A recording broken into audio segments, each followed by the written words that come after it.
Starlight hated knowing where the explosions would be. She stood on the rooftop in full costume, lights from the camera rigs washing over her. Down on the street, fake terrorists shouted lines they had rehearsed 2 hours ago. Squibs were taped under their shirts.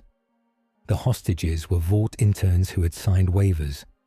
The pyrotechnics guy held up 3 fingers, counting down. Starlight could hear him even over the buzz of the drones and the director yelling for "More fear in your screams, please." On cue, the van blew up in a bright orange ball, right on time. No one inside, of course. Extra smoke poured out so it would look good in the movie trailer. "Citizens of New York." Homelander's voice boomed from above, smooth and warm for the microphones. He dropped out of the sky with perfect posture, cape flowing as if there were a fan hidden in the clouds. "The 7 are here. You are safe." Starlight jumped from the rooftop, landing in a shower of sparks as more charges went off. The hostages shrieked, then peeked at the cameras to make sure they were in frame. She fired beams of light that melted dummy guns on Mark. A-Train ran in slow, careful arcs, so the cameras could track him, even though she knew he could cross the street in a blink. It was all a dance, a safe, controlled dance with fake danger. Then the sky tore open, and for the first time that day, nobody knew their cue. It started as a thin crack of white high above the tallest buildings, like glass under pressure. The sound was wrong, not thunder, not a jet.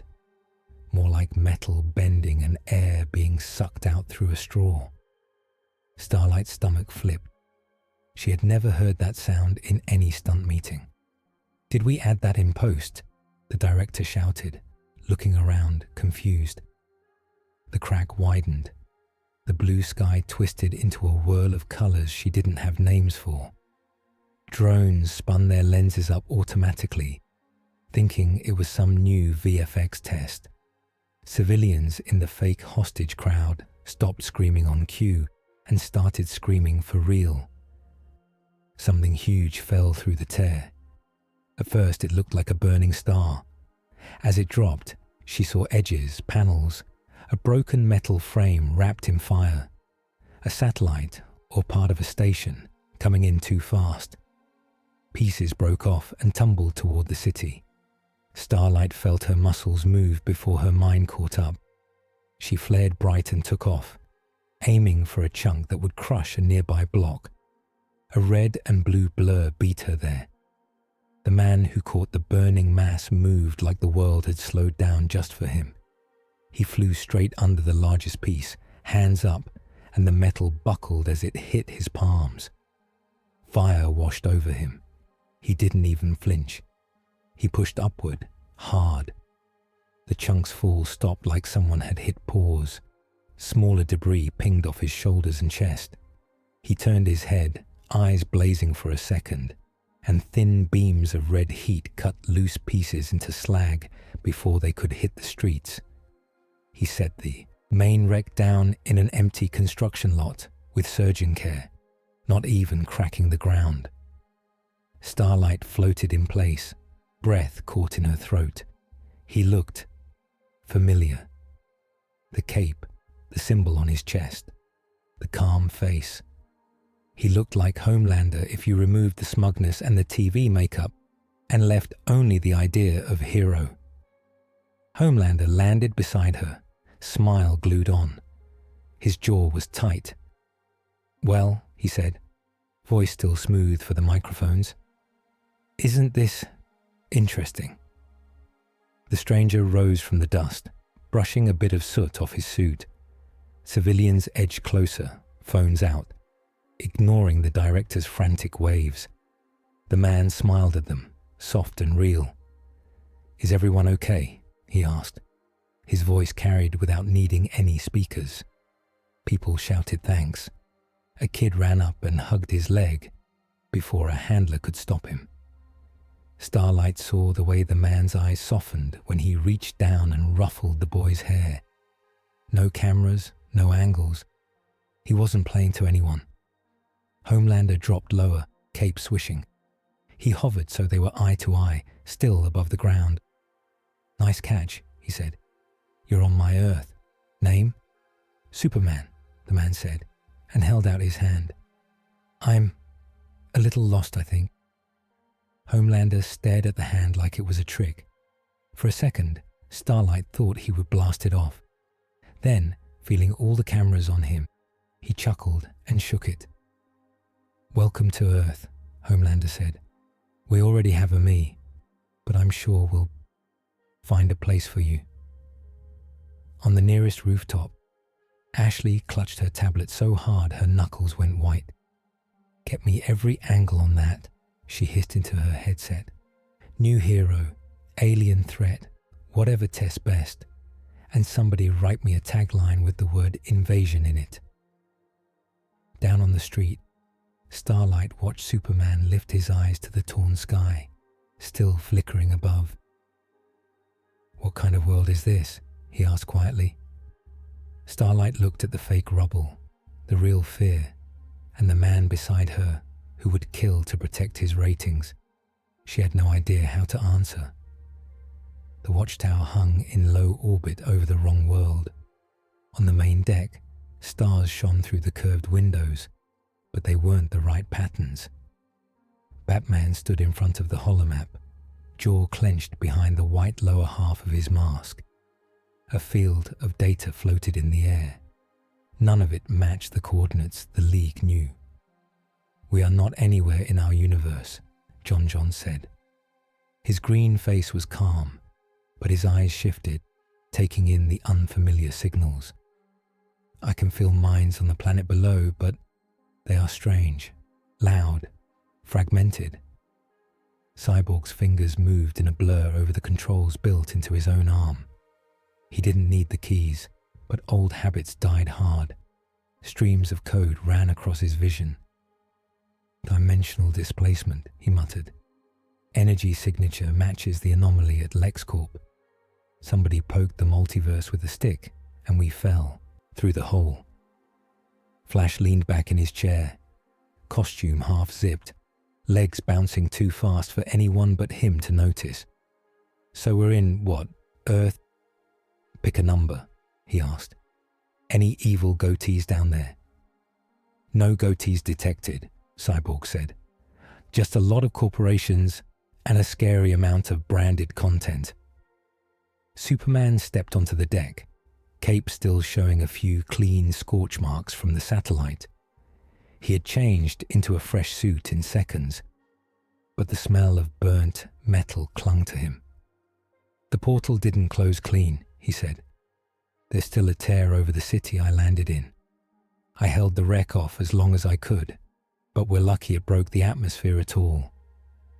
"We are lucky you were there," Wonder Woman said, moving to his side. Her armor gleamed in the dim light. "What did you find?"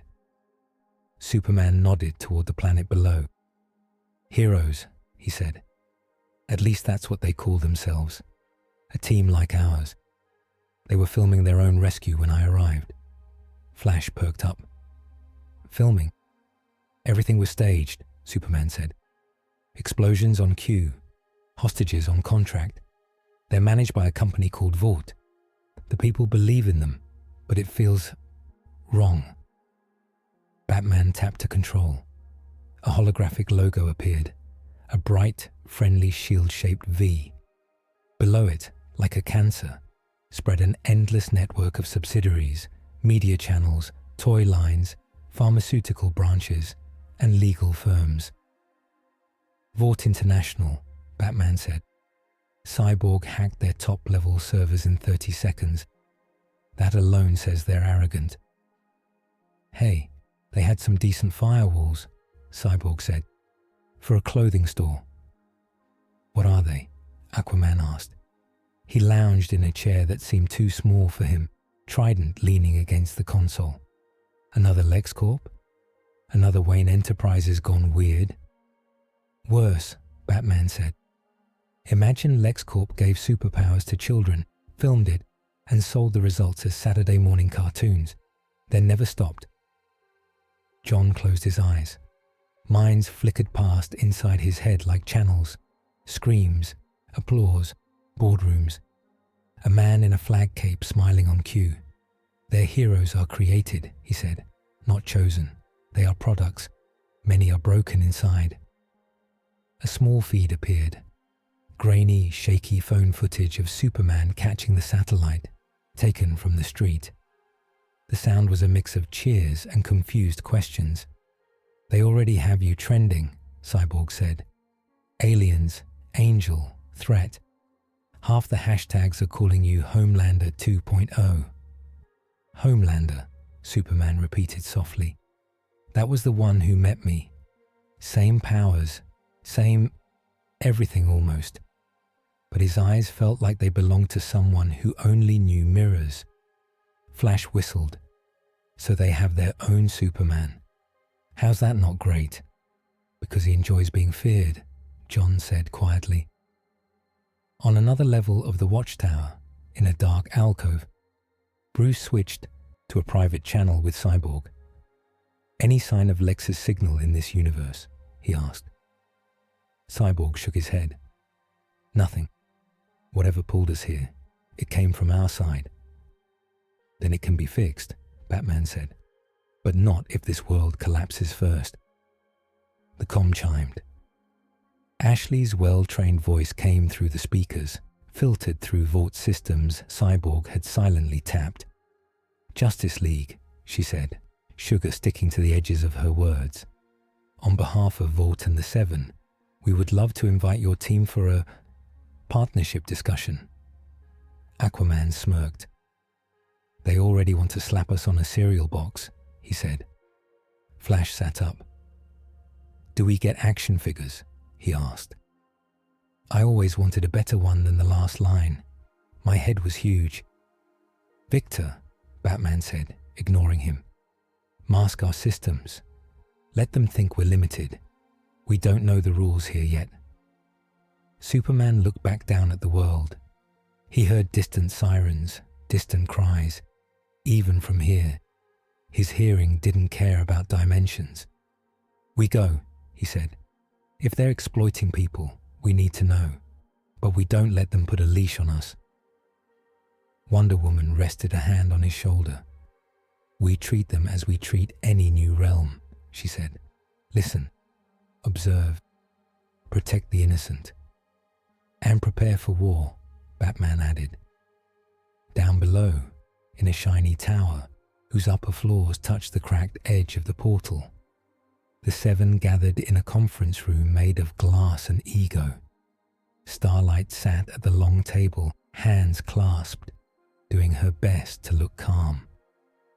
Homelander lounged at the head, cape draped just right.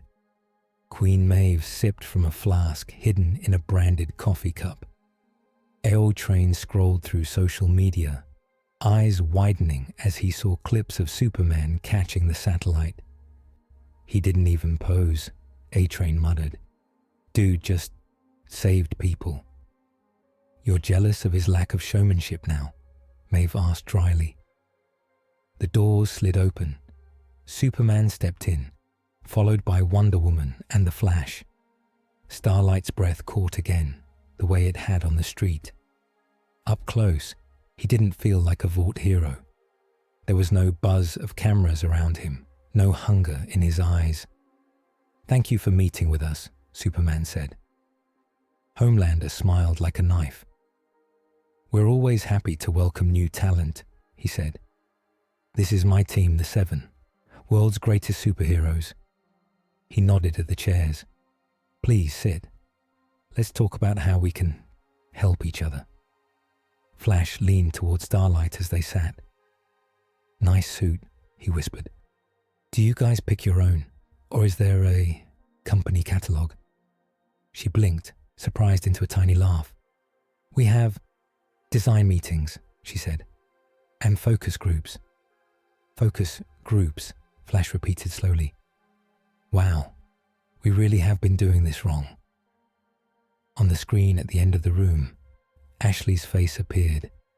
She launched into a practice speech about brand synergy, cross-universe outreach, and mutual storytelling opportunities.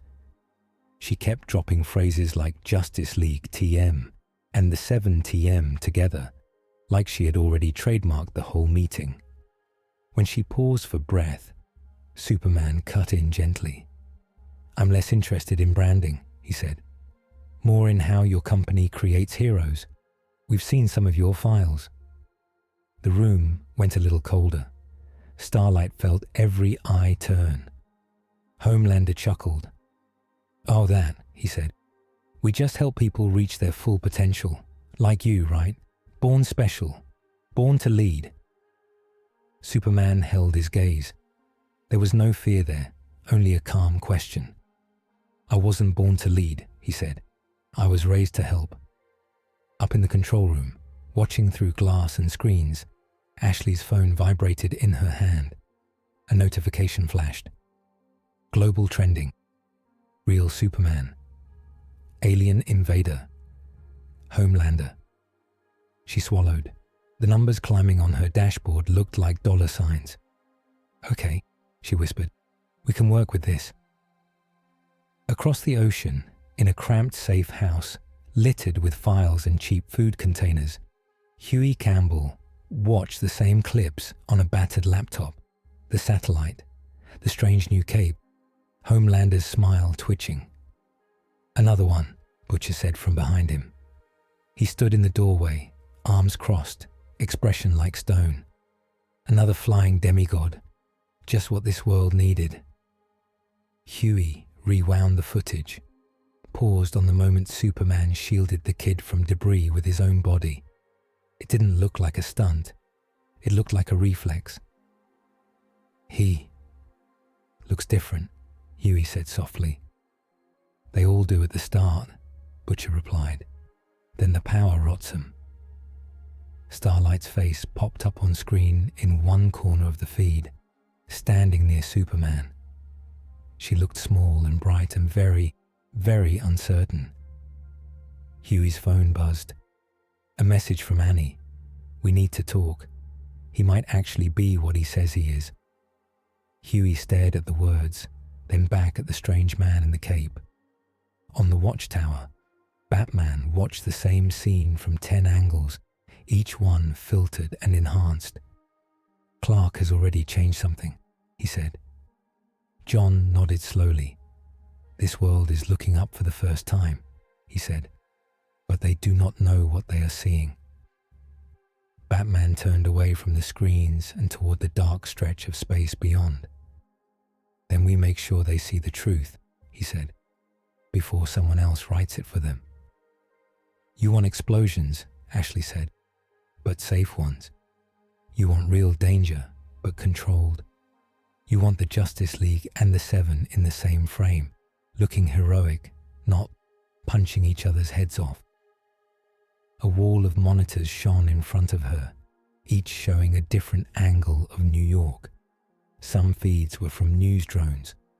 Others were from secret vault surveillance cams. One showed Homelander in a soundstage recording 4 different versions of the same patriotic speech. The director of Vault Studios nodded eagerly. "Cross-brand event," he said. "Live streamed, then cut into a movie later. Jersey hostage crisis, terror cell, stakes, but not too political. We'll have Homelander and Superman side by side. 2 suns in the sky, right?" Ashley's eye twitched. "We don't want Superman to be a sun," she said. "We want him to be a guest star. This is still Homelander's world." In her ear, a producer murmured updates about poll numbers. Every time Superman appeared in a clip, engagement spiked. Every time Homelander talked alone, comments filled with comparisons. She swallowed. "We do a joint rescue," she said. "Then we run a campaign about unity across worlds. We show them as friends. Then we slowly push the alien invader angle if we need to." "Got it," the director said. "And the bad guys?" "Usual," Ashley said. "Hire some idiots. Give them prop guns. Maybe a bit of watered-down V for extra spectacle." She didn't see the lab tech a few floors down misread the order. In a small, secure room filled with blue-lit tanks, a tech in a white coat frowned at a clipboard. "Full-strength V," he muttered. "Okay, guess they want this one to really pop." He loaded the vials into a cooler and sent them up. Hours later, in a half-abandoned industrial area set up to look like a war zone, the plan went wrong. The terrorists had been low-level criminals promised money and a clean slate. They sat in the back of a van, masks pulled over their faces, while a vault handler explained the rules. "You take the blue stuff, you get a little stronger, a little tougher," she said. "We film you shooting, you miss the civilians, then you get taken down by the heroes. No one actually dies. You get paid. Everybody wins." One of the men, a thin guy with tattoos on his neck, stared at the vial in his hand. "This is the stuff they gave kids," he said. "The real hero juice." "Watered down," the handler lied. "You'll be fine." They cracked the vials. The liquid burned going down. It did not feel watered down. Pain hit all of them at once. Bones stretched, muscles knotted. One man screamed as his skin hardened into plates. Another felt his heart slam like a drum and then keep going, faster and faster. The thin man's hands lit up with crackling energy he couldn't control. The handler backed away, eyes wide. This wasn't what the training videos had looked like. "Cut!" the director shouted from his safe tower. "What are they doing? That's not the blocking we gave them." On the wide avenue, cameras floated into position. Smoke bombs went off on cue. Ashley checked the live feed on her tablet. Everything looked dramatic, reasonable. Then one of the actors missed his mark, stumbled, and fired a beam of blue-white energy straight through the wall of a nearby building. Screams rose from inside. That building was not empty. "Ah," the director said. "Was that scripted?" The man stared at his own hand in horror. I can't turn it off," he gasped. Ashley's phone exploded with alerts. "Where are my heroes?" she yelled. "Somebody get them in there now." Above the city, Superman hovered in the cold air, listening. He had been patrolling alone, giving the League time to run their scans. The sounds of this world were already becoming familiar. Constant ads, sirens, 1,000 talk radio shows. Beneath it all, the same things he always heard. Heartbeats, cries for help. Now a cluster of panicked voices flared bright in his hearing. He saw the smoke, heard the crumbling brick, the rising fear. He moved. One instant, he hung over the river. The next, he was over the industrial district, cape snapping in the sudden wind of his speed. He saw men in mismatched armor firing uncontrolled blasts, civilians scattering, cameras turning toward the sky. He also saw a red and white streak, a flicker of blue, and a flash of gold. Homelander, Starlight, and A-Train were already on their way. "This was supposed to be controlled," Homelander said over the team comm, voice tight. "I did not authorize full V." "Tell that to the guy melting the building," Starlight shot back. They arrived together. Homelander landed first, hands on hips, smile forced. "Citizens," he called, "stay calm." A chunk of concrete flew at him. He slapped it aside easily, shards spraying. Some cut a fleeing woman's arm. Blood ran down her sleeve. Superman dropped between another falling slab and a group of kids, catching the rubble in one hand. "Everyone clear out," he called. "Move away from the fight now." Cameras whirred, trying to track both men at once. One of the V-enhanced criminals turned, eyes glowing. He howled and fired another wild blast. Superman's heat vision snapped out, a thin red line. It met the blue beam mid-air, pushing it aside, slicing it up into harmless sparks. The man's eyes went wide. In the control tower, Ashley forgot to breathe. The two beams crossing looked incredible on the monitor. "Please tell me we're recording all of this," she whispered. Flash appeared a heartbeat later, skidding to a stop in a blur of lightning. "Wow," he said, taking in the chaos. 10 out of 10 for production value. 0 out of 10 for safety. He was gone again before anyone could answer, streaking through the battlefield.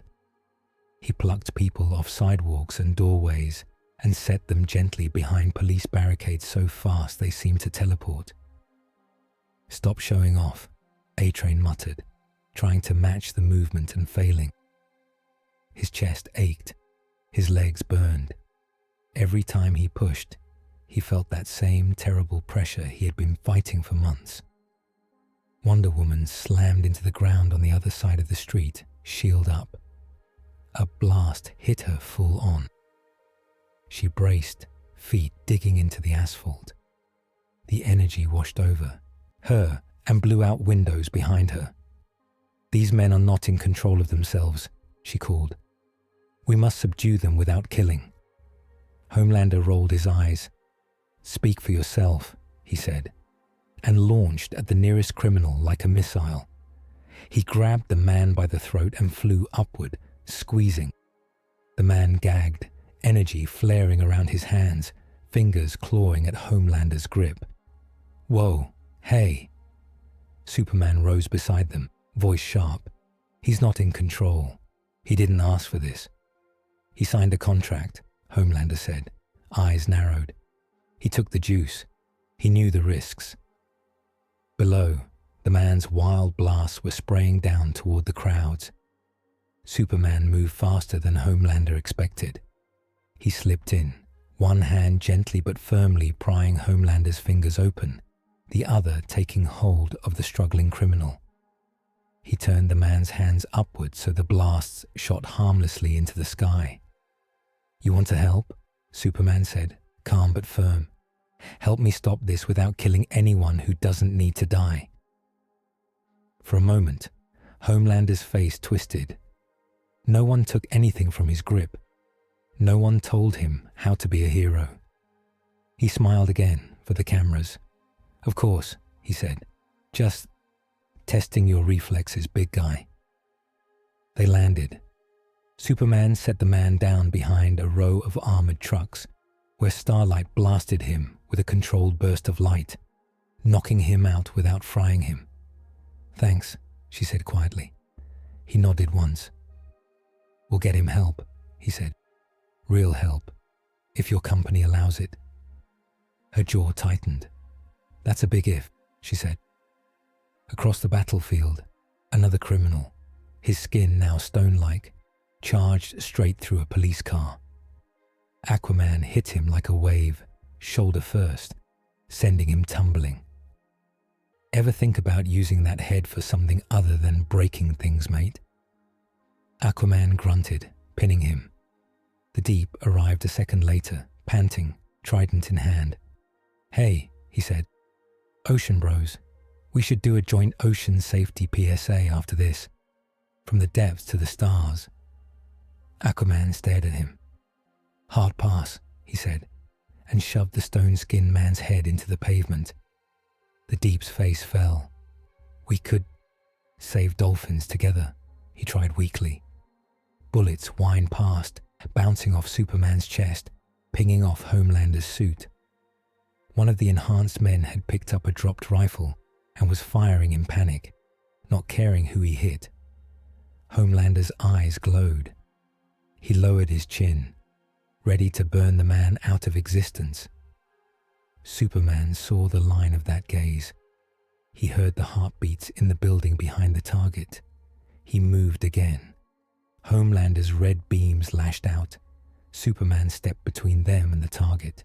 For a split second, the beams splashed across his chest and shoulders, as harmless as warm light. Then he angled his body and his own vision. His heat vision cut across Homelander's, pushing the combined energy upward. shredding a billboard instead of the people behind it. The billboard exploded. Flaming scraps fell. Flash and starlight caught them before they hit the street. The enhanced gunman froze, staring at Superman, then at Homelander. He dropped the rifle and sank to his knees, shaking. A hush fell, even through the shouting. Superman turned his head slowly to Homelander. He didn't look angry. He looked disappointed. "There were people behind him," he said simply. Homelander laughed, high and brittle. "Relax," he said. "I had it under control." In the control tower, Ashley grabbed her hair with both hands. The live comments crawled up the side of her screen faster than she could read. Did he just block Homelander's lasers? OMG real Superman? Why does he look more heroic than our own guy? "Spin it," she snapped at the PR team. "Call it training, team building. Do not let anyone say he stopped Homelander from saving people." On a military base miles away, a group of generals and advisors watched the same feed inside a secure room. One paused the footage on Superman, absorbing the beam like it was nothing. "We have two problems now," he said. "Our golden boy is unstable, and the alien is stronger than him." Another man folded his arms. "Or an opportunity," he said. "If we can get the alien on our side, Homelander becomes optional." In the aftermath, smoke hung over the empty lot. The enhanced men lay unconscious, restrained with a mix of glowing rope and steel cuffs. No civilians had died. Dozens were hurt, but alive. Superman floated above the scene, looking down. He could still hear the faint heartbeats of the men they had fought, broken, twisted by something they had never understood. "Is it always like this here?" he asked quietly, as Wonder Woman joined him. Shield strapped to her back. "Messy," she said. "Yes." Homelander rose to their level, smile back in place. "Great team up, guys," he said. "We should do this again sometime. Maybe in front of a bigger audience, stadium maybe." Superman met his eyes. "We're not doing shows," he said. "We're trying to help." Homelander's smile thinned. "Sure," he said. "Whatever you say, farm boy." He flew off, cape snapping. Down on the ground, Starlight looked up at Superman for a long time. There was something in her gaze he wasn't used to seeing from heroes in this world. Hope. Across town, in their safe house, the boys watched replays on Huey's laptop. Butcher leaned in close when the beams crossed. "He tanked it," he muttered. "Took Flagwanker's eyes full on and didn't even flinch." "Means he can stop him," Frenchie said softly. "Means Homelander is not the top of the food chain anymore." Huey looked from Superman on the screen to Butcher's hard profile. "That's good, right?" he asked. "If someone can stop him?" Butcher's eyes never left the monitor. "Depends what the alien does next," he said.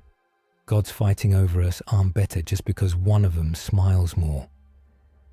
In the watchtower, Batman replayed the same moment frame by frame.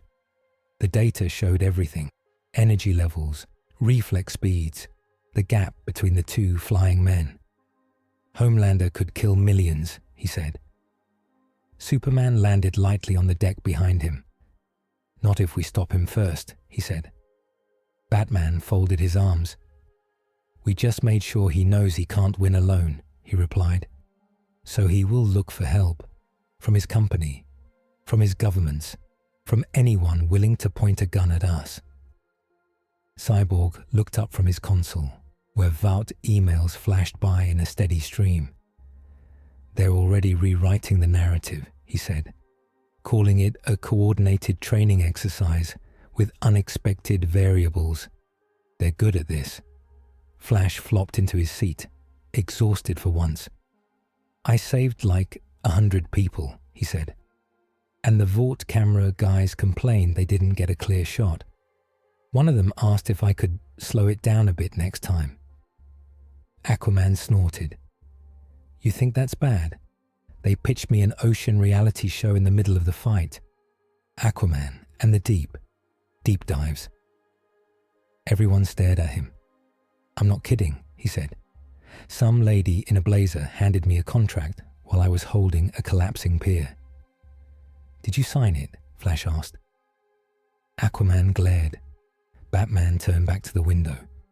The city below glittered, small and fragile. 2 capes had just shown it what real power looked like. Now the world would decide whether to be grateful, terrified, or greedy. We've changed the balance, Batman said. They know what we can do now. Superman looked down at the streets, at the people, at the broken men in custody who had never been told the truth about what was injected into their veins. Then we make sure we use that power for something better than their ratings, he said. Far below, in a dark boardroom, Homelander sat at the head of a long table. The Vought logo glowed behind him. Ashley, executives, and a handful of scared scientists sat along the sides. He watched the replay of his beams hitting Superman's chest over and over. Each time, his own face tightened a little more. Tell me, he said, voice soft and dangerous, how we're going to fix this. No one answered at first. Then the CEO cleared his throat. We can't beat him on camera, he said, so we beat him in the story. We make your people fear the alien more than they fear losing you.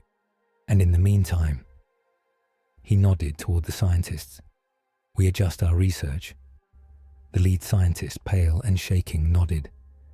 We've already been tracking their energy signatures, he said. We can try to replicate or counter, give you an edge. Homelander smiled again, slow and sharp. Good, he said, because I'm not sharing my sky with anyone. The city, lights flickered on. The world had seen what the Justice League could do. Now everyone, Vought, governments, criminals, and rebels, would have to decide what to do about them. The morning after the fight, every screen in the city belonged to someone else's story about it. Starlight sat in her tiny apartment, hair still damp from a rushed shower, remote in her hand. Her costume hung on a chair. She wore an old hoodie and sweatpants and no makeup, but her face still showed up on half the channels. And here we see Homelander and the alien Superman working together to protect the community, said a smiling anchor on Vought News Network, a powerful image of cross-universe unity. The clip played again. This time it was cut just right. Homelander swooped in, dramatic and strong.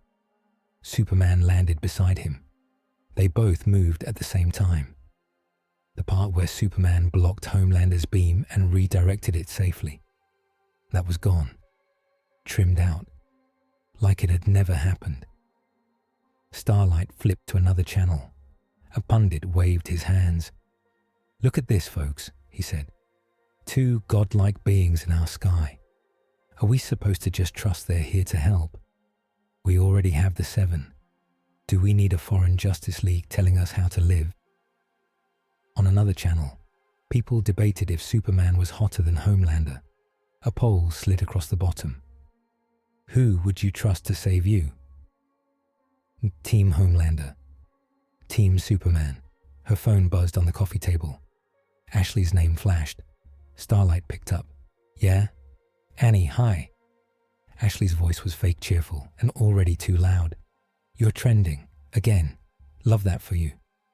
Listen, I need you in makeup in an hour. We're doing a sit-down about what it's like to fight with aliens. Big ratings. Big brand. Starlight stared at the TV, where Superman was pulling a child out of rubble in slow motion. The network had added a lens flare that hadn't been there. Are we going to talk about the people who almost died because someone gave those guys full-strength V? She asked. There was a pause. We will be focusing on hope, Ashley said. and teamwork, and how Vought keeps people safe. Also, we might tease a Justice League and the Seven charity special. We need you to say you feel safe fighting beside them. Got it? Starlight closed her eyes.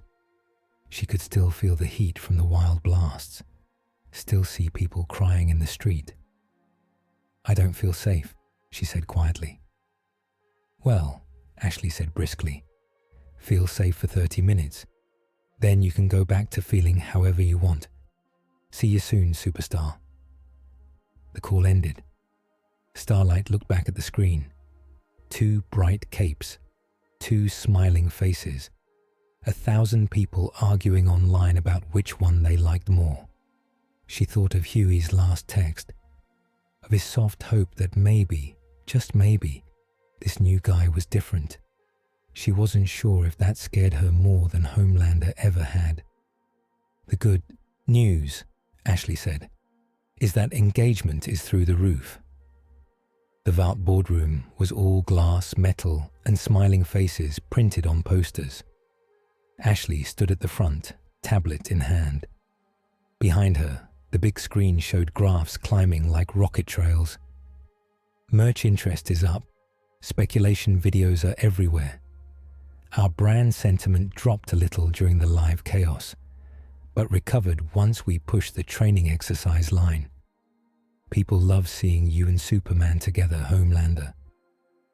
At the end of the table, Homelander leaned back in his chair. His smile did not reach his eyes. Of course they do, he said. Who wouldn't want double the heroes? The CEO, a calm man with sharp eyes, steepled his fingers. And the bad news? He asked. Ashley swallowed. There's a small perception problem, she said. Some people think Superman looked more competent and more heroic, like actually heroic, not in a brand way. Our research shows words like authentic, calm, dad energy. Homelander's jaw flexed. We're working on it, she rushed on. We're pushing stories about Superman being an unknown, an alien. Some segments are asking, what does he really want from us? And we're working on a new campaign. She clicked. A mock-up poster appeared. Homelander and the Seven, Earth's true defenders. In the back, a small, slightly shadowed figure in a red and blue suit floated behind them. We make Superman a guest, the CEO said, not the star. We lean into local pride. Our heroes, our world. We remind people who has been protecting them all these years. A scientist in a lab coat sat near the end, out of place at the business table. He cleared his throat. And the research division? He asked. You wanted an update? The CEO nodded. Yes, the League has shown us what real power looks like. Can we copy it or stop it? The scientist shifted in his seat. We can't match their raw power yet, he said, but we can study the energy signatures they leave behind. The more they use their abilities near our equipment, the more data we get. We can work on countermeasures and enhancements. Homelander's gaze flicked to him. Enhancements? He asked. The scientist swallowed. In theory, he said, we can tune compound Vi to respond to specific energy patterns.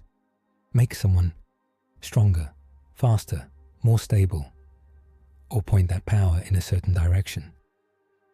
Homelander smiled slowly.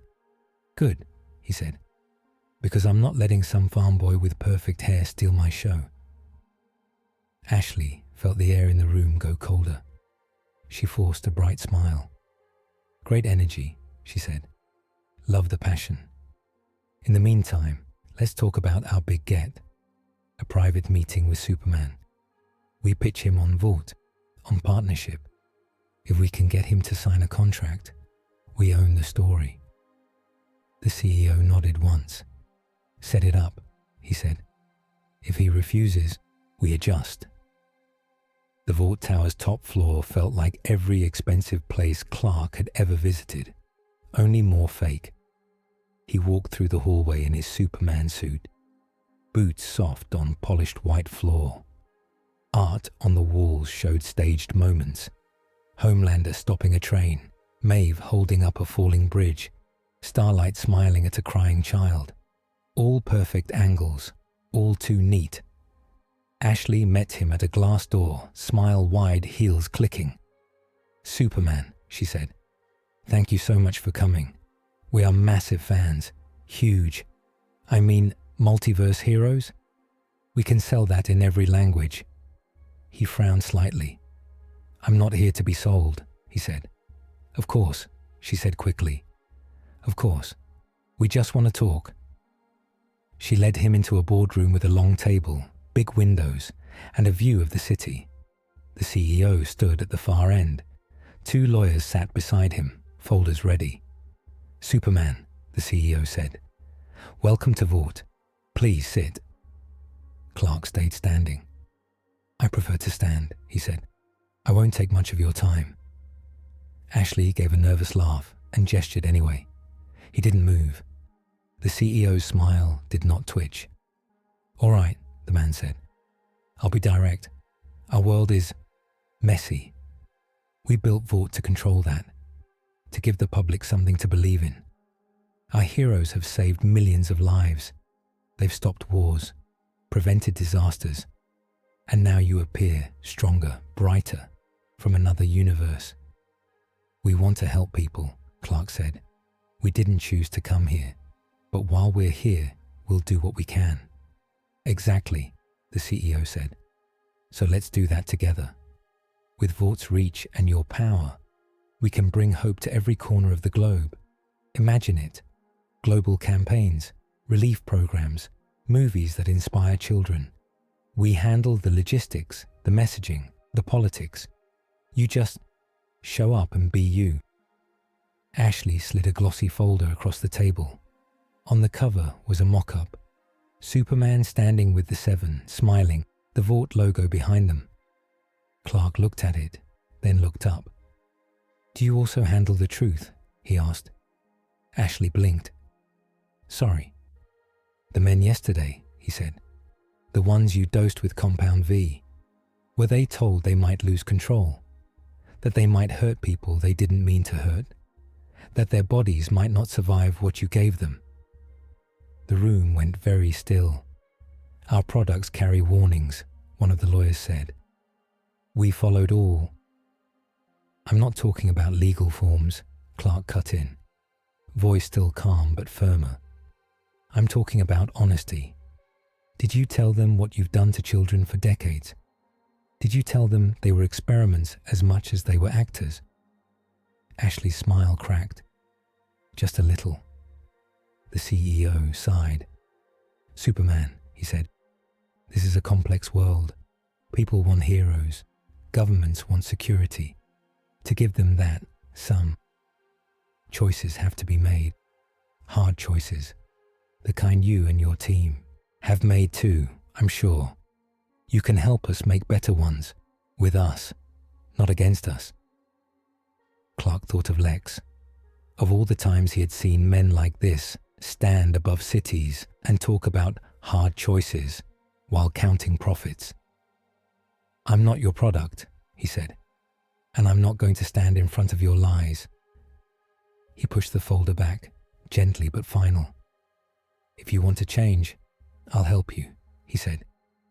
"If you want to keep using people, we'll stop you." Ashley's throat worked. The CEO's eyes cooled. "We will, of course, respect your decision," he said.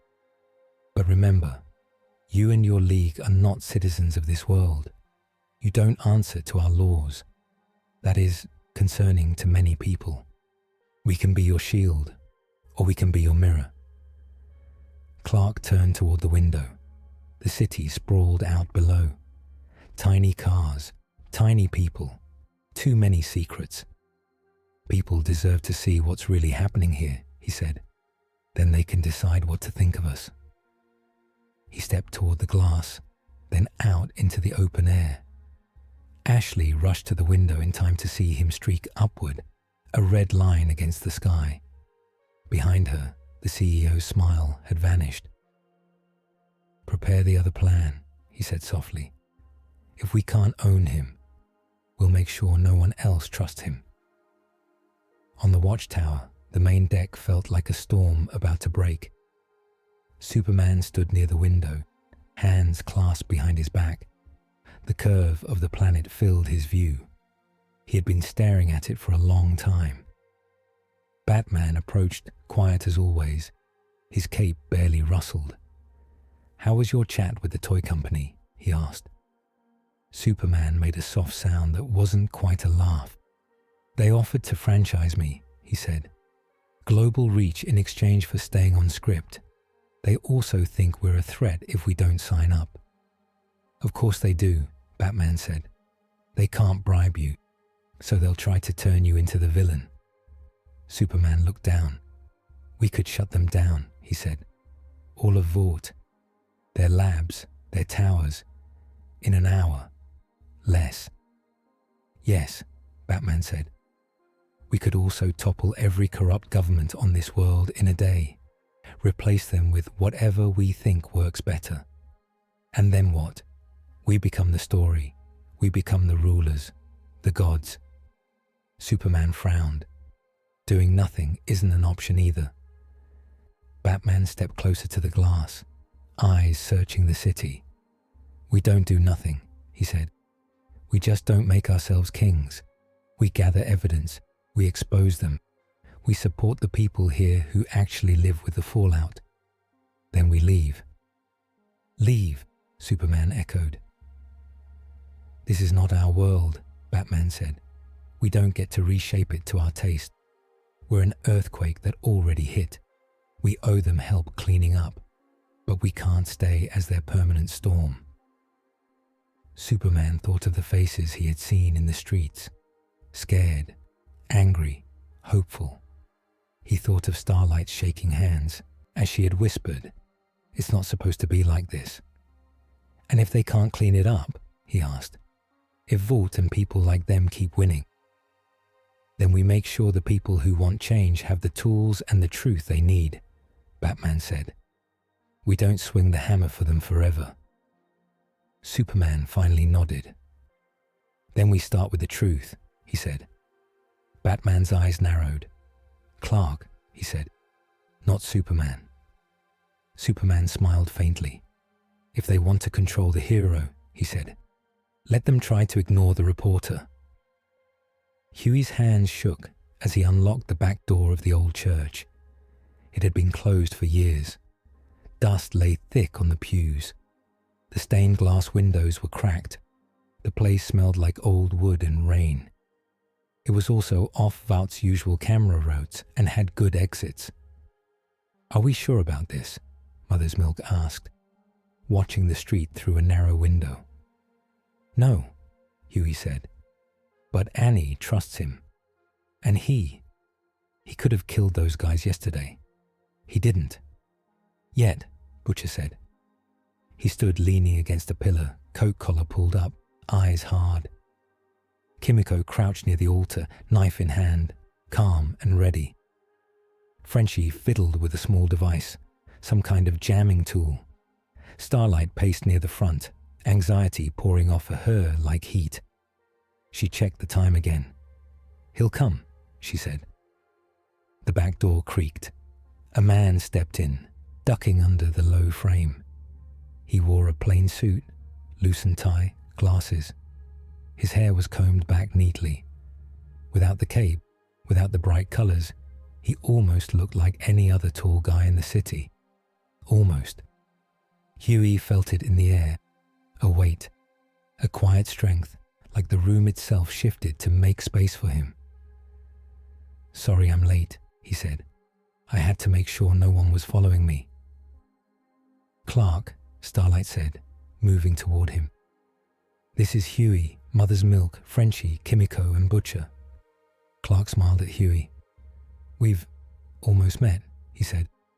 "On a screen." Huey tried to smile back. "Yeah," he said. You caught a satellite." Butcher pushed off the pillar. "Drop the glasses, Sunshine," he said. "We all know who you are. Clark looked at him. Then he took off the glasses and slipped them into his pocket. His posture didn't change. His voice stayed soft. Only his eyes seemed brighter without the frames. "I'm here because your world needs help," he said, "and because we can't fix it alone." Butcher stepped closer, face inches away. "You think you're different, do you?" he asked. "You think that cape makes you a better god than the ones we've got?" "I don't think I'm a god," Clark said simply. Butcher's lip curled. "Every cape says that right up until the moment they decide someone's, for their own good, needs override little things like laws or human lives." "Billy," Huey said quietly. Butcher held up a hand without looking at him. "You've seen our files," he asked Clark. "You've seen the bodies, the cover-ups, kids given V without a choice, broken families. You still think your kind can be trusted?" "My kind?" Clark asked. "You mean people with powers, or people with power?" Butcher blinked once. "I've seen what Vought has done," Clark went on. "I've seen what Homelander has done. None of that is okay. I'm not asking you to trust me just because I can fly. I'm asking you to give me a chance to help you show everyone exactly what they've been doing." Mother's Milk watched him carefully. "How?" he asked. "We've tried leaks. We've tried proof. They bury it. They spin it. They make us look crazy." Clark looked down at his own hands. "Where I come from," he said, "I work as a reporter. I've seen what happens when the right story hits at the right time. It doesn't fix everything, but it can shake the ground under people like Vought." Frenchie tilted his head. "You want to write an article?" he asked. "For what? The Daily Planet of Earth whatever?" "There are still some honest voices here," Clark said. "Independent outlets, small stations, and yes, even a few cracks inside the big ones. With the right proof and the right pressure, we can force Vaught's stories to collide with reality. But first you need the proof," Starlight said.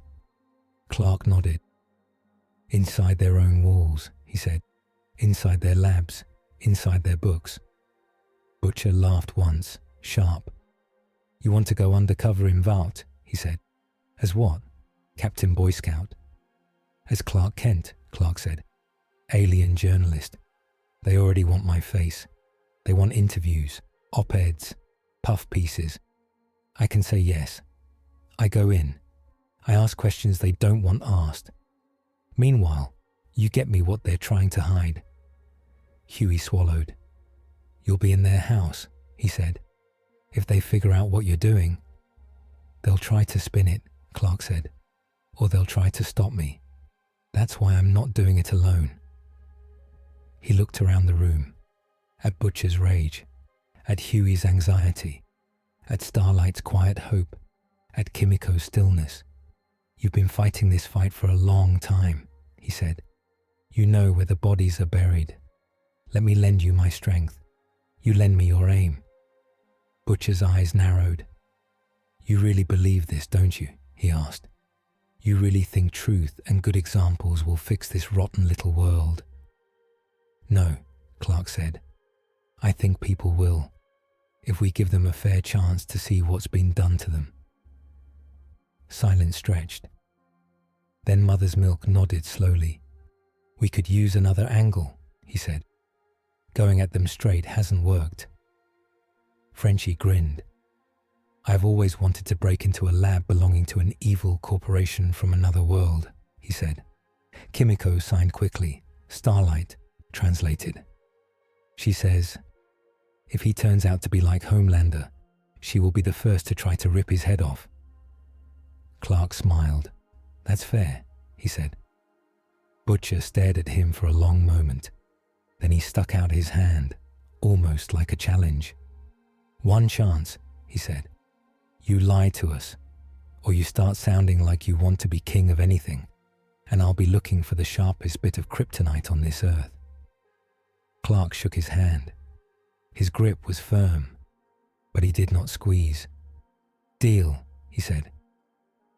Outside, rain began to patter against the cracked windows.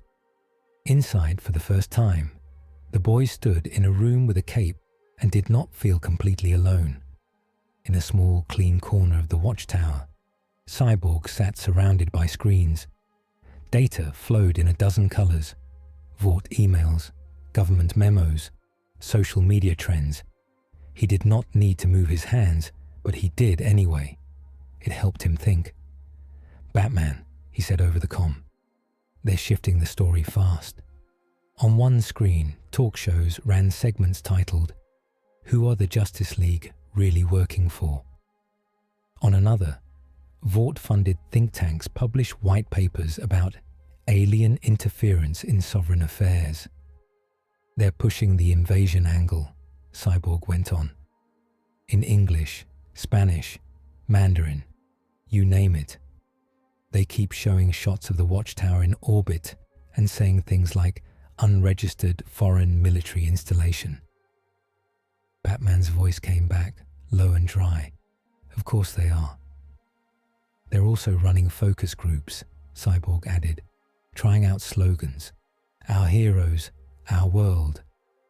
No capes without consent. And they've sent 97 contracts to us in the last 12 hours. "Contracts?" Batman asked.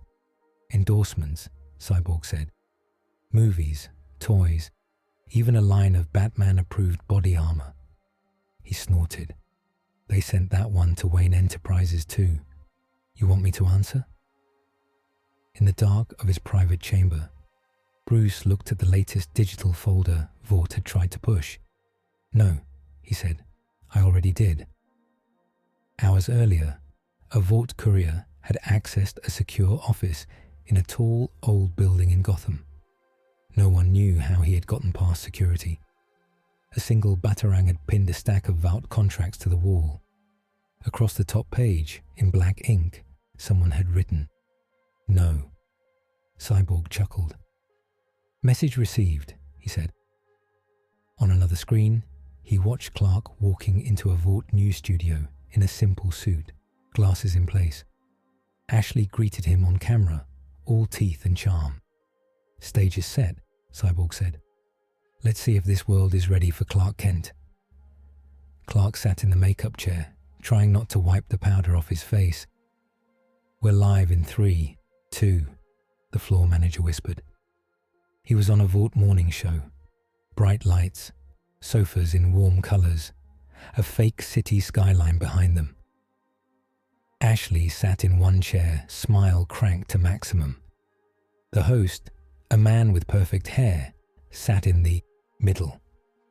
Clark sat on the other side, wearing his glasses and a plain blue suit. "And we are back with our very special guest," the host said. "Clark Kent, the alter ego of Superman himself, a multiverse hero, and now a journalist." Clark smiled politely. "Thank you for having me," he said. Ashley had spent an hour before the show going over topics. They wanted feel-good stories. What's it like flying? What do you think of our fashion? How is our coffee? Nothing about Compound V. Nothing about dead civilians. The host held up a cue card. "So Clark," he said, "what is the biggest difference between your homeworld and ours?" Clark glanced at the card, then at the cameras. "In my world," he said, "most heroes work outside of corporations. They answer to the people and to the law, not to shareholders." Ashley's smile froze. The host laughed a little too loudly. "Well, here at Vought, we like to think we serve the people too," he said, "through responsible, guided heroism. We've had a few bumps, like any big company, but..." Clark leaned forward slightly. "Do your viewers know," he asked, "that many of their heroes were given powers as children without their consent? That Compound V has been used in secret experiments on civilians? That the men we fought yesterday were told they were safe when they weren't?" A silence fell in the studio. The host's eyes flicked to Ashley. Ashley's eyes flicked to the red live light. She forced a laugh. "Wow, Clark, you don't pull punches, do you?" she said. "We have always been transparent about our products." "Have you?" Clark asked gently. "Because I've been reading some of your internal memos, and they say something very different." Behind the cameras, a director made a cut gesture across his throat. The red light blinked off. The live sign died. "We're going to take a quick break," the host said, voice strained. "We'll be right back with more from our multiverse friend." The moment the feed was cut, Ashley stood. "Clark," she said through clenched teeth, "we agreed this segment would be positive." "We agreed I'd answer honestly," Clark said. "If you don't want honesty on your shows, you should stop inviting reporters." Security guards began to move in. Clark stood up slowly, hands visible, calm. "I'm not going to break your studio," he said. "I'm not going to hurt anyone, but I am going to keep looking and talking." Ashley's phone buzzed. A message from the CEO flashed. "Cut the feed. Damage control. Escort him out." She swallowed, then pasted on another smile. "Of course," she said. "We'll reschedule. Maybe stick to fun flying stories next time." As Clark walked toward the elevator, he looked up. One of the studio lights flickered. High above it, hidden in a vent, a tiny camera Frenchie had smuggled in blinked back. Outside, across the city, the boys watched on, a cracked laptop as the feed cut out mid-sentence. "They cut him off," Huey said, angry. "Of course they did." "Did you get what you needed?" Mother's Milk asked, looking at the data recorder beside the laptop. Frenchie grinned. "Audio, video, and a copy of their cut signals," he said. "Plus, thanks to Cyborg's little gift, I also have a back door into their studio network. Time for a field trip to the labs, no?" The Vault research facility smelled like bleach and fear. Frenchie crouched in the shadows of a loading dock, pulling his mask tight. Beside him, Kimiko waited, face calm. Mother's Milk checked his watch and the small jammer device Frenchie had built. It hummed softly, fuzzing out local cameras for a few minutes at a time. "Cyborg says the main lab is 3 floors down," whispered. "Security is heavier inside. We get in, grab what we can, and get out. No side quests." Frenchie pouted. "But the side quests are the fun ones," he said. Kimiko rolled her eyes. They moved. Inside they passed rooms filled with computers, vials, and cold blue light. They ducked into alcoves as guards walked by. Frenchie threw a small device that made a camera spin in circles, confused. In one glass chamber, a young woman floated in a tank, eyes closed, wires attached to her skin. Blue liquid pulsed around her. Her fingers twitched as if she was dreaming of running. Kimiko stared. Her hands tightened into fists. "We can't help everyone today," said quietly, seeing her look. "We help them by bringing this whole place down. Focus." They reached the main lab door. Frenchie pulled out a small gadget Cyborg had printed for him. He pressed it to the lock. It beeped, scanned, and then clicked. The door opened. Inside, rows of pods lined the walls. Some were empty, some held people, some were filled with strange armor pieces and weapons. At the far end, a giant screen glowed with data. On it, graphs showed energy spikes. Names were listed beside them: Superman, Energy Pattern A1, Wonder Woman, Pattern D5, Flash, Pattern S9. Mother's Milk felt a chill. "They're tracking them," he said. Frenchie moved closer. "Not just tracking," he whispered. "Copying." In the center of the lab, on a raised table, lay a rack of syringes filled with glowing liquid. This V was not the usual deep blue. It shimmered with streaks of red, gold, and white, like stolen fragments of powers. A label read, Justice Series, Prototype. Bloody hell, MM breathed. Kimiko picked up one of the syringes, eyes narrow. She dropped it into a padded box carefully. We take samples, MM said. We download their research. Then we blow this place to... The door hissed. Footsteps. Frenchie swore under his breath. We have company, he said. Kimiko moved like a shadow, slipping behind a row of pods. MM ducked behind a console. Frenchie slid under a table. A scientist and a guard entered, arguing in low voices. You can't deploy them yet, the scientist said. They're unstable. We didn't get enough data from the last test. The Justice League's energy is... The board wants results, the guard snapped. Homelander wants backup that can stand next to him. You think anyone cares if a few more lab rats pop? We have a city waiting for a show. They walked to the rack of syringes. Frenchie tensed. We have enough, the guard said. Load them. We've got a press event in 2 hours. As they turned to leave, Kimiko stepped out. She moved fast. One blow to the guard's throat, one to his head. He went down without a sound. The scientist froze, staring at her, eyes wide behind his glasses. Please, he whispered. I'm just doing my job. Kimiko's face did not change. She grabbed him by the collar and slammed him against the console. Mother's Milk stepped out, hands raised.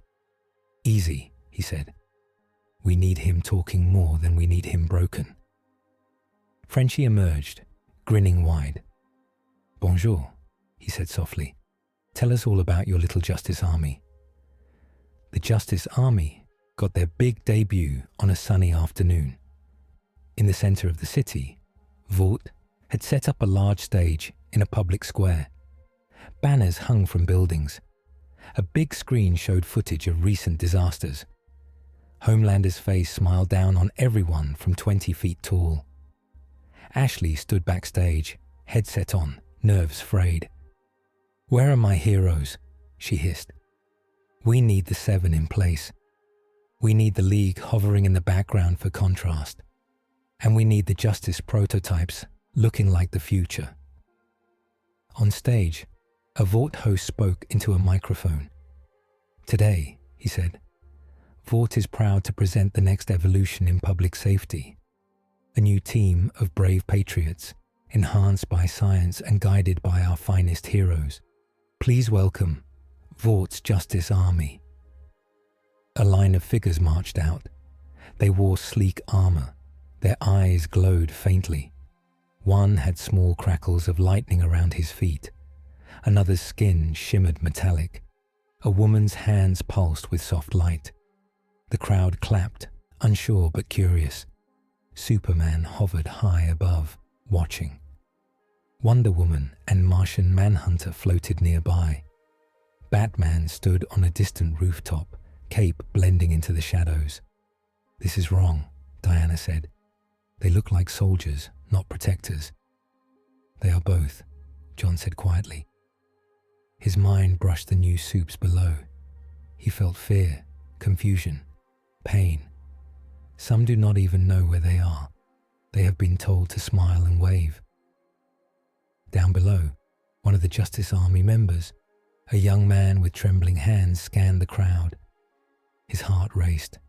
Sweat ran down his back under the armor. He had been in debt. Vought had offered him a way out. Take the V, join the army, serve your country, they had said. He had signed. He had woken up stronger, faster, and terrified. Now, the host shouted, and here to bless our new heroes, the world's greatest, Homelander and the Justice League.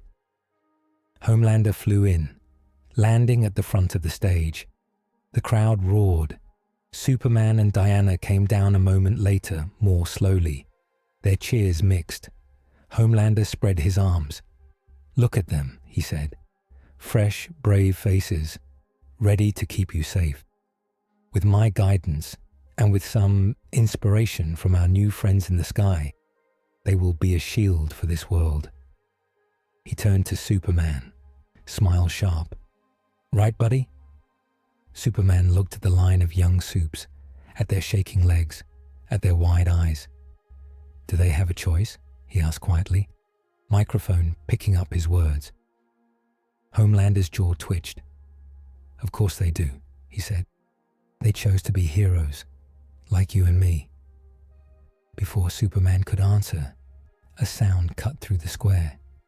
A low, growing hum. On top of a nearby building, a small device Frenchie had planted began to pulse.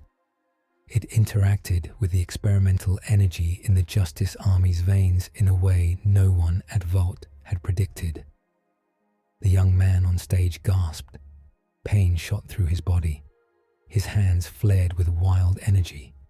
He shook his head, trying to control it, but it built anyway. "No," he whispered. "No, no, not here."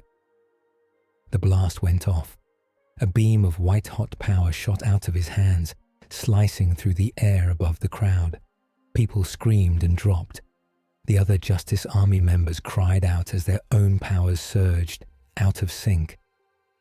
One teleporter flickered in and out, appearing halfway through a wall and stumbling back with a shout. Another's skin hardened into jagged spikes that ripped through his armor. A woman with light powers flashed so bright she blinded 3 people in the front row. Chaos. "Cut the feed," Ashley screamed in the control tent. "Cut the..." The cameras kept rolling. Cyborg had hacked them hours ago. The feed was going everywhere. Superman moved. He darted between the Justice Army members, catching beams on his chest, redirecting them skyward. Flash ran through the crowd, getting people to cover. Wonder Woman raised her shield, blocking stray blasts. Martian Manhunter phased through solid structures, pulling trapped civilians to safety. Homelander hovered, eyes wide, as the neat show fell apart. "Control them," the CEO yelled in his earpiece. "Make them look like the villains, not us." Homelander's face hardened. He dove toward the young man who had fired first. The kid looked up, tears streaming. "I can't stop it," he sobbed. "Please." Homelander lifted his hand, fingers curling. Superman caught his wrist. "Don't," he said. Homelander's eyes flared red. "They're out of control," he hissed. "We put them down hard. We look strong. We let them run wild. We look weak. You care about optics now." "I care about people," Superman said. "He did not know what you gave him." Behind them, Butcher watched from the crowd, cap pulled low. He saw the fear on the kid's face. He saw Superman choosing restraint, his lip curled in a strange, confused way. "For once," he muttered, "the Cape's the only one who wants to keep anyone alive." Later, in a quiet interrogation room deep under the watchtower, Martian Manhunter sat across from a captured Vault scientist. The man's hand shook. His eyes darted around the simple metal table, as if looking for cameras that were not there. "I want a lawyer," he said. "You can't just abduct me. I'm an American citizen. I have rights." "You have made choices," John said calmly. "You gave unstable power to people who did not understand it. You built copies of weapons you could not control. Tell me why." The scientist swallowed. "Orders," he said. "The board wanted a team that could stand up next to Homelander. They wanted leverage. If the Justice League ever turned on us, we'd have our own super soldiers and..." He stopped. "And?" John asked. The man squeezed his eyes shut. John felt a swirl of fear, loyalty, and something like shame.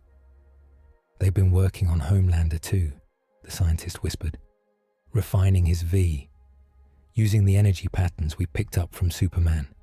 They're boosting him, making him stronger, tougher. They say he needs to be able to meet any alien threat." John's eyes widened. How much stronger? He asked. The scientist shook his head. We're still in early trials, he said, but he's already different, more volatile. The last time we tested his blood, the machine almost broke. John closed his eyes. He saw flashes from Homelander's mind. Pride, paranoia, a constant screaming need to be loved. More power poured into that mix would not heal it. Thank you, John said softly. You should hope we get to him before he decides to use that strength on all of you. He stood and left the room. On the main deck, he found Batman and Superman studying live feeds. The Justice Army had been contained. Vought was on full damage control. Official statements blamed a faulty device and unexpected side effects. They are lying again, John said, and this time they are building something even worse underneath. He told them what he had learned. Batman's eyes narrowed. They're turning their loose cannon into a loaded gun, he said, and pointing him at us and anyone who threatens their control. Superman's jaw set. Then we're running out of time, he said. He looked down at the world again. His world now held people like Huey and Starlight, like Butcher and Kimiko. People who were trying to fight a giant machine with small, sharp tools. People who could be crushed in an instant if Homelander decided to unleash his full strength. We need to show everyone what Vought is doing, he said, before they can aim Homelander at us and call it self-defense. Batman nodded. Clark, you and the boys, leak what you have, he said. Victor, get ready to amplify it. Diana, John, Arthur, Barry. We prepare for the moment Homelander snaps. And if he doesn't? Flash asked. Batman looked at him. He will, he said. That night, Clark sat in a cramped room above a cheap diner, laptop open on a shaky table. Huey sat across from him, scrolling through files Frenchie and MM had pulled from the lab. Starlight leaned against the wall, arms folded. The hum of the diner below drifted up through the floor. This is all of it, Huey said. Experimental drafts, emails, recordings, plans to roll out the Justice Army in other countries, notes on Homelander's Phase 2 augmentation. And all the disclaimers, Starlight added. All the times they told people it was safe when it wasn't. Clark's fingers moved over the keys. He typed fast, but with care. He wrote about children injected with V without consent, about staged rescues, about dead civilians swept under rugs, about the Justice Army test gone wrong, about plans to make Homelander even stronger and sell it as protection. He did not use flowery language. He used facts, names, dates, quotes. He wrote as Clark Kent, not as Superman. When he was done, he sent the story to 3 places at once. A small independent news site that had been fighting Vought for years. A mid-sized global outlet hungry for a big scoop. And quietly, to Vaught's own internal network, with a simple note. This is the truth you tried to hide. Now we see who prints it, he said. Huey exhaled. They'll come after us, he said, hard.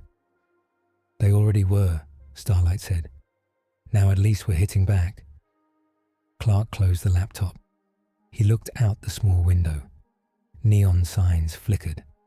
People walked by, tired from long days. Whatever happens next, he said. We don't let them twist it back into a show. Down the street, Butcher lit a cigarette and watched the sky. He didn't trust capes. He didn't trust companies. He barely trusted himself. But as he saw a familiar red streak cross between buildings, he let out a low breath. Okay, sunshine, he said under his breath. Let's see what your truth does to this rotten circus. In the Tower of Vought, alarms began to go off. Phones rang. Screens flashed with headlines. Vort's Justice Army, manufactured heroes, real danger. Leaked documents reveal Vort's plan to upgrade Homelander. Compound V abuse spreads beyond control. Ashley's tablet buzzed non-stop. The CEO's inbox filled with messages from panicked investors and furious officials. On a dark balcony high above the city, Homelander read the headlines on his phone. For the first time in a long time, his hands shook. "They're coming for me," he whispered. He looked up at the night sky, where a distant light moved slowly. The watchtower. "You did this," he said. His eyes glowed. In labs under Vought, machines hummed as new strains of Compound V finished mixing, tuned to a man who already thought he owned the world. In the watchtower, the Justice League prepared for the storm that was about to break. In crowded streets and quiet rooms, ordinary people stared at their screens, seeing the truth in black and white for the first time. The world now knew what Vought had done, and everyone understood one thing very clearly. Nothing would ever be the same again. 2 weeks later, the city sounded different. Superman floated a mile above it, arms folded, cape moving in the wind. From up here, he could hear everything. Sirens, traffic, arguments, laughter, news anchors shouting over each other. He also heard new sounds. Chants in the streets, crowds outside Vought buildings, people saying words that had once only lived in secret files. Compound V, cover-ups. Homelander killed them. Vought lied. Down below, protesters held signs. Some said no gods, no V. Some said we deserve the truth. A few still held up big Homelander posters, faces confused and angry. Others had drawn Superman's symbol with question marks around it. On another street, Starlight stood on a small stage made from pallets, talking to a crowd. She was out of costume, jeans, jacket, hair tied back. No Vought logo in sight. "We were never told the full truth," she said into the mic. "About what they put in our veins, about what they did to people who got in the way. But now you know. And if you keep watching, if you keep asking, they can't hide it again." A cheer rolled up. Superman heard it like a warm wave. He smiled a little, then turned his head. To the west, there was a fire in a tower block. He heard the coughs of trapped people, the crack of breaking beams. He vanished. One moment, he was above the protest. The next, he was outside a smoking window. Heat battered his face. He reached in and pulled out 2 people at once, one under each arm, and flew them down to the street. Firefighters stared for half a second.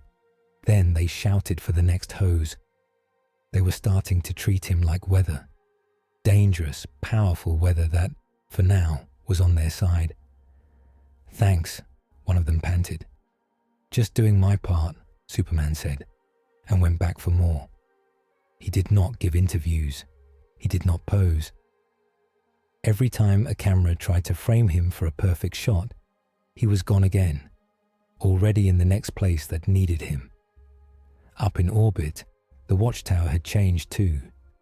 Its lights were dimmer. Some systems were in standby, ready to move at a moment's notice. The Justice League had fallen into a kind of routine. Help where they could. Watch what this world did with the truth.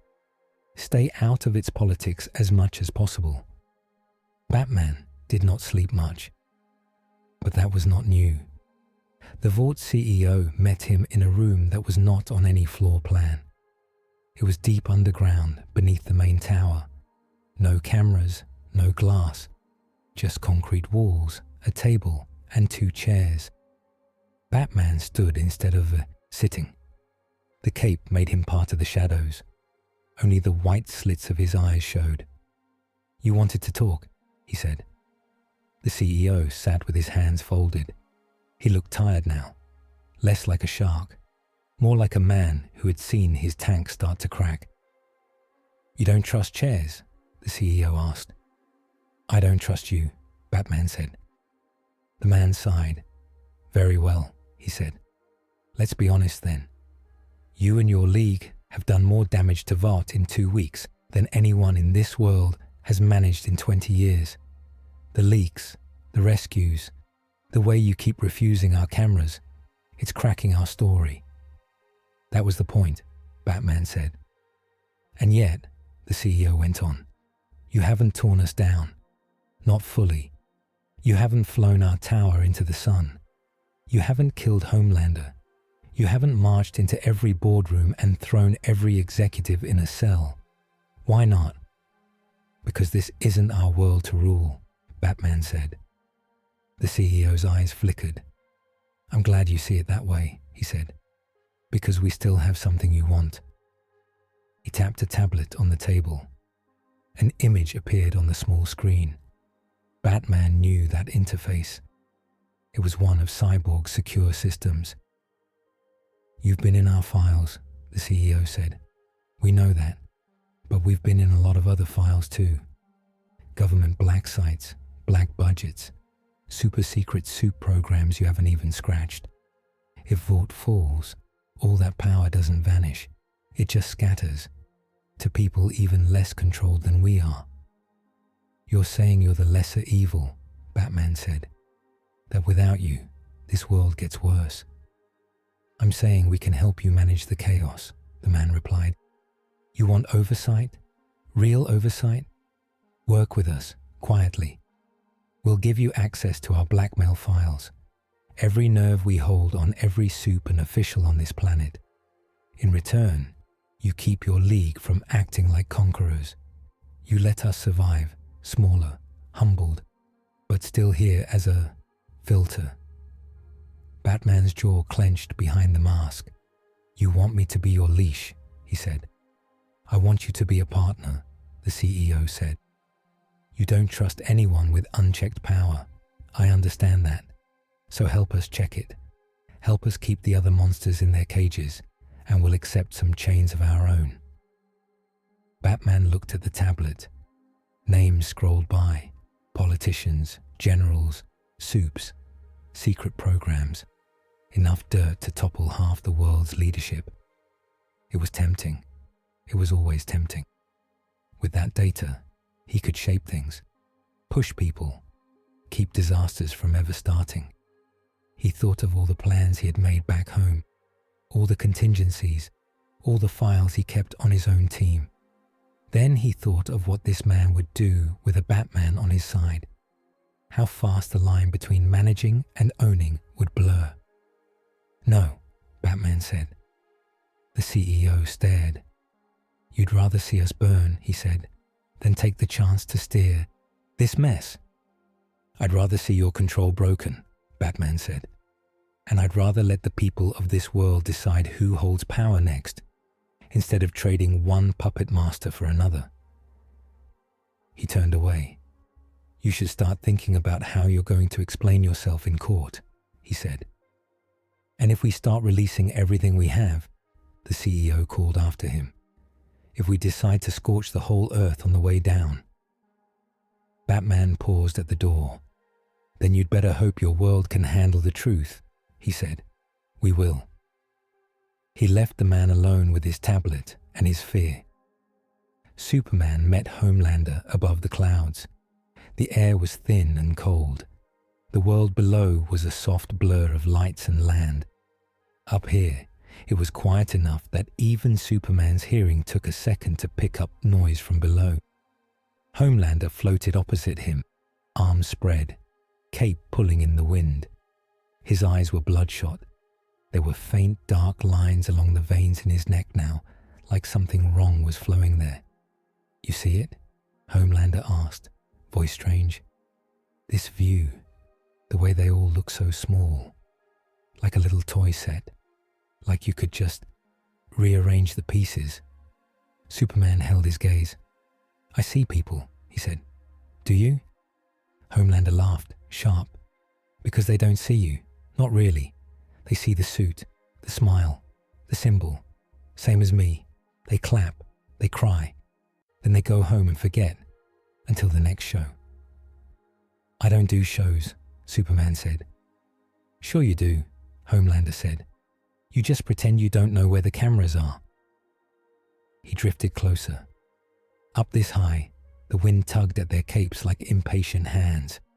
Look, I get it, Homelander said softer. You did your big truth bomb. You exposed Vought. You showed the world what they did. Good for you. Now everyone's angry and scared. They don't trust anyone in a cape. Not me. Not you. Not them.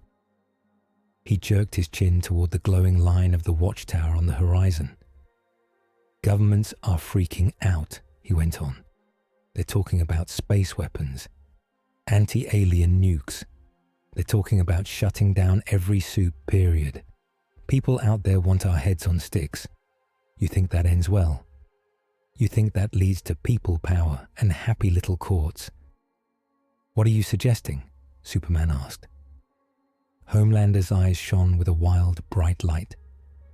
We fix it, he said. You and me. We stop pretending. We go down there, we melt the nukes. We tear up the dirty files. We make them sign whatever laws we decide are right. We call it a reset. A clean slate. No more Vought. No more corrupt politicians. Just us, watching, guiding, being what we actually are. He spread his arms wider. Gods, he said. Superman's face stayed calm. Inside, his stomach turned. No, he said. Homelander blinked. No, he repeated. You haven't even heard the whole plan. I've heard. Enough, Superman said. You don't want to fix anything. You want to finally be honest about how much you enjoy control. And you don't, Homelander demanded. Come on, be real for once. It feels good. Saving them. Hearing them chant your name. You stand up there, you look down, and you know one punch, one breath, one decision from you could change 1,000,000 lives. Don't tell me that doesn't make your heart race. It makes it heavy, Superman said. Every time. Because I know how easy it would be to force my idea of good on people who never had a say. I won't do that. Not back home. Not here. Homelander's jaw ticked. They'll eat you alive, he said. The second they decide you're not useful anymore. They'll do it to you like they did to me. Isn't it better to be the one holding the knife? Superman shook his head. We're not supposed to hold the knife. We're supposed to keep it away from everyone's throats, including ours. He looked down through the clouds. He could see the protests, the meetings, the new news shows trying to tell real stories. He could see the boys moving like ghosts at the edge of things. He could see people arguing about laws. If this world is going to change, he said, it has to be because its people decide to change it, not because two men with capes decided to play kings. Homelander's eyes went flat. Then you're in my way, he said. We don't have to be enemies, Superman said. You can stand with them. You can face what you've done. You can try to make up for it. It won't erase anything, but... Homelander laughed again, louder now. The sound bounced off the thin air. I'm not standing in front of any court, he said. I'm not letting them see me dragged in chains. I am the one who saves them. They'll remember that. I'll make them. He rose higher. Enjoy your last days as the shiny new hero, he said. Soon, they'll be begging me to save them from you. He shot away, a streak of red and white cutting through the sky. Superman watched him go, feeling the wrongness in that flight. The extra power, the jagged edges. Whatever Vought had pumped into him, it was burning hotter now. Butcher met Superman in a place where no one looked up. It was an old factory lot, long shut down. Rusted metal, cracked concrete, a low fence that kept out kids and not much else. Clouds hung low, smelling like rain. Superman landed lightly. Butcher was already there, coat flapping in the wind, hands deep in his pockets. A small metal case sat on the ground between them. You had your chat with Flagwanker? Butcher asked. Yes, Superman said. He wants us to take over the world together. Of course he does, Butcher said. Capes. Give one a bit of power and a mirror, and sooner or later he starts fancying himself the bloke in charge. He nudged the metal case with his boot. Which is why we need to make sure none of you lot are in charge, he said. Superman looked at the case. What's that? He asked. Insurance, Butcher said. Temp V, concentrated. Nasty stuff. Gives normal blokes powers for a bit. Enough to even the odds. Enough to make a man like me look you in the eye without feeling like an ant. Superman's eyes narrowed. You've used it, he said. I can hear it in your heartbeat. Something's wrong. Butcher's jaw worked. Side effects, he said. Everything that works does. Don't change what needs doing. He stepped closer. You saw the files, he said. You saw what soups have done here. The bodies in the alleys, the planes that fell, the women and kids turned into incidents in internal reports. You think that ends with Vought in court? You think we can regulate that? We can build systems, Superman said. Laws, oversight. Real ones this time. It will be hard. It will take years. But that's years with them still up there. Butcher cut in, jerking his chin at the sky. Years with people like Homelander, one bad day away from snapping. Years with kids getting V in their veins in some lab we never found. He pointed at the case. Here's my plan, he said. We hit every soup that matters. The worst first, Homelander, the Seven, the other big fish. You and your league handle the ones only you can reach. The ones in the sky, the ones who can punch holes in mountains. We handle the rest. We take this V, we go toe to toe, and we end them. All of them. All of them? Superman repeated. Even the ones trying to do better. Even the ones who were forced into this. Once you put on the cape, Butcher said. Once you drink the juice, you're a loaded gun. Maybe you point it the right way for a while. Maybe you don't. But the gun's still there. Only way to be sure no one shoots is to get rid of the guns. And what about us? Superman asked quietly. The Justice League. We didn't take V. We were born different, or changed by accidents, or chosen by other powers. Do you want us dead too? Butcher didn't answer at once. Be honest, Superman said. You've thought about it. Butcher looked up at him. The wind tugged at his hair. Yeah, he said. I have. He took a breath. Look, he said. You've done more good here in 2 weeks than most capes have done in years. You've saved people. You've made them think. I won't say you're the same as him, but the risk, he tapped his temple. The risk never goes away. So your answer is to kill us all and hope whatever comes after is better, Superman said. Better than this? Butcher asked. Better than Vaught's playground. I'll take my chances. Superman looked down at the case again, at the man in front of him, at the hurt in Butcher's eyes that no power could fix.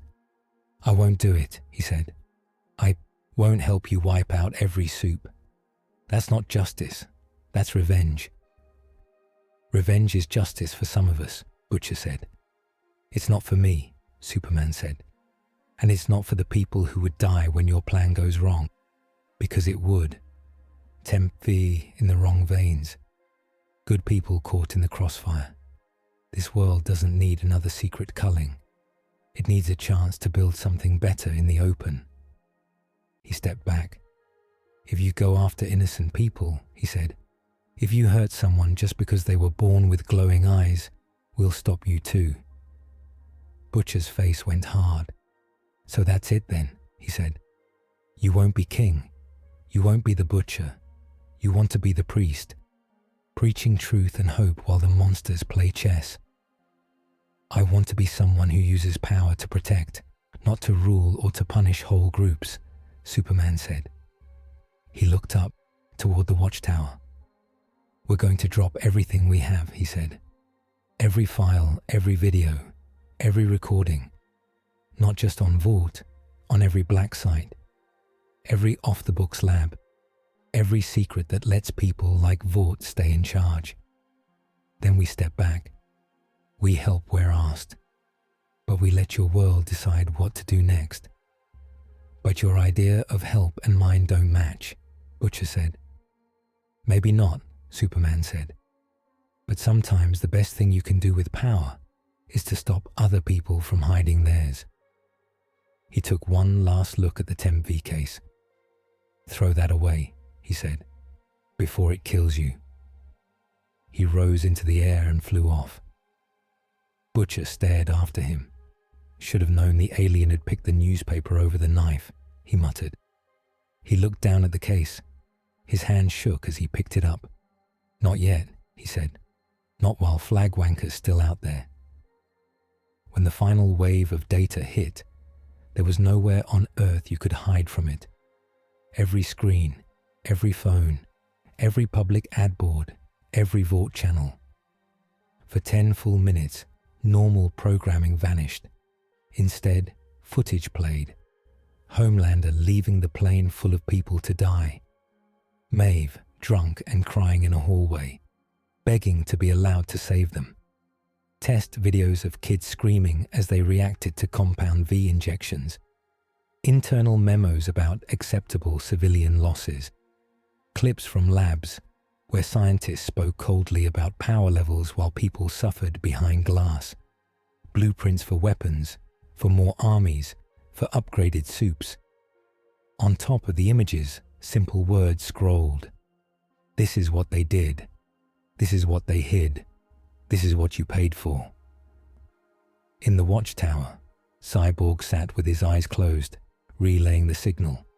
His systems linked to satellites, towers, cables. "Almost there," he muttered. "They're trying to cut us. But John's scrambling their orders and VicTech, VTech."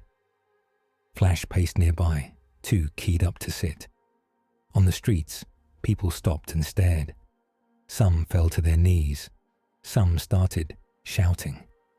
Some started crying. In the White House, in parliaments, in bunkers, leaders watched their own signatures on secret orders appear on screens.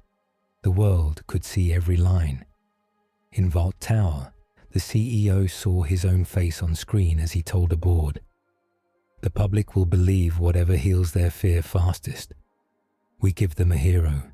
They forget the blood." He knew, in that moment, he was finished. He also knew who would be blamed first. Homelander watched the same feed alone, in his apartment above the city. He saw himself covered in blood, saw himself walking away, saw himself smiling for cameras an hour later. He heard the audio of his own voice, bored, saying, "We can't save everyone, and they won't remember the ones we don't." He saw the comments already scrolling under the video. "Monster. He let my sister die. I named my kid after you." His chest heaved. In his ear, Ashley's voice crackled. "Homelander, we need to get ahead of this," she babbled. "We'll say it's manipulated, deepfake. We'll blame the alien. We'll blame..." He ripped the earpiece out and crushed it between his fingers. "They're laughing at me," he whispered. He could hear them. Millions of voices, some crying, some cursing him, some begging him to prove it wasn't true. For the first time, their fear did not feel like worship. It felt like rejection. He screamed. The sound shook the windows. Glass shattered. People on the street below clapped their hands to their ears. Homelander burst through the ceiling, straight up into the sky. He flew fast, faster than he had in years. The new V in his veins burned like fire. His eyes left trails of red behind him. He headed for the one place he thought he could still win, the main Vault Tower. On the top floor, the board had gathered in a panic. Lawyers shouted. The CEO tried to call someone, anyone, who still owed him a favor. The windows exploded inward as Homelander tore through them. He hovered in the air, shoulders rising and falling, suit torn, eyes glowing. "You sold me out," he said. "Homelander, listen to me," the CEO said, lifting his hands. "We can spin this. We can blame—" Homelander's beams cut through him like paper. Screams, smoke. The room filled with light and heat. He tore through the rest of them. Cameras in hidden corners recorded everything. Cyborg made sure the feed went everywhere. The world watched its greatest hero murder the people who had made him. Then Homelander flew higher. "I'm done pretending," he shouted to the city below. His voice carried on hacked speakers, on every radio, on every phone. "You want a monster? You want to fear me? Fine. I'll give you something worth fearing." He turned his gaze to the distance. He started with the military base that had been talking about anti-alien weapons. Missiles blossomed where fuel tanks used to sit. Alarms rang in the watchtower. "He's targeting strategic sites," Batman said. "Eyes scanning maps. Bases, communications hubs. Anyone he thinks might shoot at him." "And anyone he thinks betrayed him," John added, feeling the storm in Homelander's mind. He is not thinking clearly. He is thinking about being hurt and making the whole world hurt back. Superman clenched his fists. "Then we stop him," he said. "Now." The final fight did not happen in one place. It happened over a continent. Homelander streaked through the sky, a red-white blur. He blew through drones. He sliced through radar dishes. He ripped apart unmanned towers that might, one day, hold weapons that could reach him. Superman caught up with him above a wide plain. Air burned between them as they collided. The first hit shook the clouds. Homelander's punch drove Superman back a mile. Superman's return blow sent Homelander into a spin. He was stronger than before, faster. His hits actually pushed Superman. For a normal being, Homelander would have been unstoppable. For Superman, he was a serious problem. Not because he could win in a straight fight, because he refused to stay in one. Homelander laughed, wild and high, as he blinked away and blasted a hole in a distant runway. Planes exploded. Superman darted after him, redirecting burning metal, pushing debris into safe paths. "Fight me," Homelander screamed. "Forget them. It's you and me. That's all that matters." "It's never just us," Superman said. He heard cries in 10 directions. He heard Flash's voice in his ear. "We've got evacuations in 3 cities. A-Train's helping, but he's not built for this speed anymore." He heard Cyborg. "He's headed for the dam next. If that breaks, we lose half a state." He heard Aquaman. "He's stirring up the coastlines. Tides are going nuts. I've got the Deep trying to talk to panicked whales. It's not ideal." The fight became a pattern. Homelander attacked something important. Superman stopped the worst of it. The League cleaned up and shielded civilians. Over one city, Wonder Woman blocked a full-strength blast with her bracelets, sparks flying. Over another, Martian Manhunter became intangible and passed through crumbling buildings, pulling out people before they could be buried. Flash and A-Train sprinted side by side for a short stretch, carrying kids out of a school that had become a target simply because it had once held a Homelander statue. "You okay?" Flash puffed between runs. "No," A-Train wheezed, "but I'm doing it anyway." On the coast, Aquaman dove into a raging sea. The Deep flailed after him. "Stay behind me," Aquaman barked. "I can help," the Deep protested. "I'm good with fish." A giant wave rose on the horizon. "Talk to that," Aquaman said, diving under. He slammed his trident into the ocean floor. The wave broke around them instead of crashing over a nearby town. The deep got thrown end over end, washing up on the beach in a tangle of seaweed. "I helped," he coughed. "Sure, buddy," Aquaman said, hauling him to his feet. "We'll get you a show called Falling with the Deep after this." Cyborg tied into every system he could, rerouting power, cutting off fuel lines before Homelander could blow them. John projected calm into crowds to keep mass panic from making everything worse. On the ground, the boys did their own work.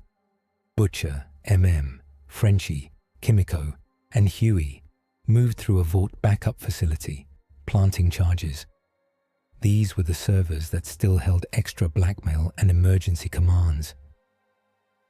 "No more kill switches," MM said, setting the last bomb. "No more if we die, the world burns options." "Feels good to blow up something of theirs that's not just a lab," Frenchie said. Kimiko smiled a little. They headed out as the building went up behind them. In the air, Superman and Homelander traded another volley of blows above a dam. "Look at you," Homelander spat, lip split. "Running around saving ants while I'm right here. You're scared of what you really are." "I know what I am," Superman said. "Someone who can stop you." He pushed forward, faster. This time, he stopped holding back as much. He still pulled his punches. He still aimed to disable, not to kill. But he stopped letting Homelander drag him away from the fight to chase every new explosion. He used his speed to get ahead of Homelander instead of just behind him. He cut off his paths. He hit pressure points, making Homelander's arms numb, his focus slip. Homelander screamed and charged straight at him, eyes blazing. They crashed through the clouds and came out over the city, where Starlight had spoken earlier. People looked up. Superman heard Wonder Woman in his ear. "Bring him to the plaza," she said. "We are ready." He angled his flight. Homelander slammed into his chest again and again, but Superman adjusted, drawing him toward the open square below. They hit the ground hard. Concrete cracked under their feet. Homelander staggered, then swung. Superman blocked and stepped aside. A golden rope arced through the air. Wonder Woman's lasso wrapped around Homelander's arms and chest. The glowing cord tightened. Homelander snarled and tried to pull away. "Let me go," he spat. "You think some rope can hold me?" "This is not just rope," Diana said. "This is truth." Cyborg perched on a nearby rooftop, aimed a small emitter at them. "Broadcasting now," he said. "Everywhere." Screens across the city, across the country, across the world, flicked to a live feed. People saw Homelander bound in shining gold. They heard his breath ragged. They saw Superman, bruised but standing, and Wonder Woman, eyes steady. "Homelander," Diana said, voice calm but strong. "You say you are their protector. You say you are their god. Tell them who you really are." The lasso glowed brighter. Homelander jerked. His mouth twisted. Words spilled out even as he tried to bite them back. "I'm scared," he gasped. "I'm always scared. I'm angry all the time. I hate them. I hate that I need them to love me. I let people die because it was easier. I hurt people because I could. I killed because I liked feeling strong." His eyes widened as the truth poured out of him. "I don't care about them," he choked. "I care about me. I care about the way they look at me. I care about being the only one up there. I am not a hero. I am a bully with lasers." He stopped, chest heaving. The square was silent. On 1,000 screens, fans who had worn his cape, mothers who had played his movies for their kids, soldiers who had trained with his posters on the wall, all listened. Some cried. Some just stared. Homelander's face contorted. "Turn it off," he begged. "Turn it off. Turn it off." Superman stepped in. "I can end this," he said quietly. He moved so fast that most cameras only caught a blur. His fist connected with Homelander's jaw at just the right angle, with just enough force to knock him out cold without breaking his neck. Homelander sagged in the lasso, unconscious. The city exhaled. In the watchtower, Batman watched the feed. His shoulders dropped a fraction. "It's done," he said. "But it's not over," John replied. They did not kill Homelander. They could have. Many people would have cheered. Instead, they took him to a secure, hidden holding site far from any city. A place where no cameras could turn him into a martyr. A place with no mirrors. They called in a small group of leaders, not Vought, not the most corrupt. People Starlight, Maeve, and Huey trusted just enough. "You will decide what happens to him," Superman said. "Not us. But you will do it in the open, with laws, with witnesses, no secret deals." The leaders looked at the unconscious man in chains of alien metal and Amazonian magic. They looked at the heroes. For once, the choice was theirs.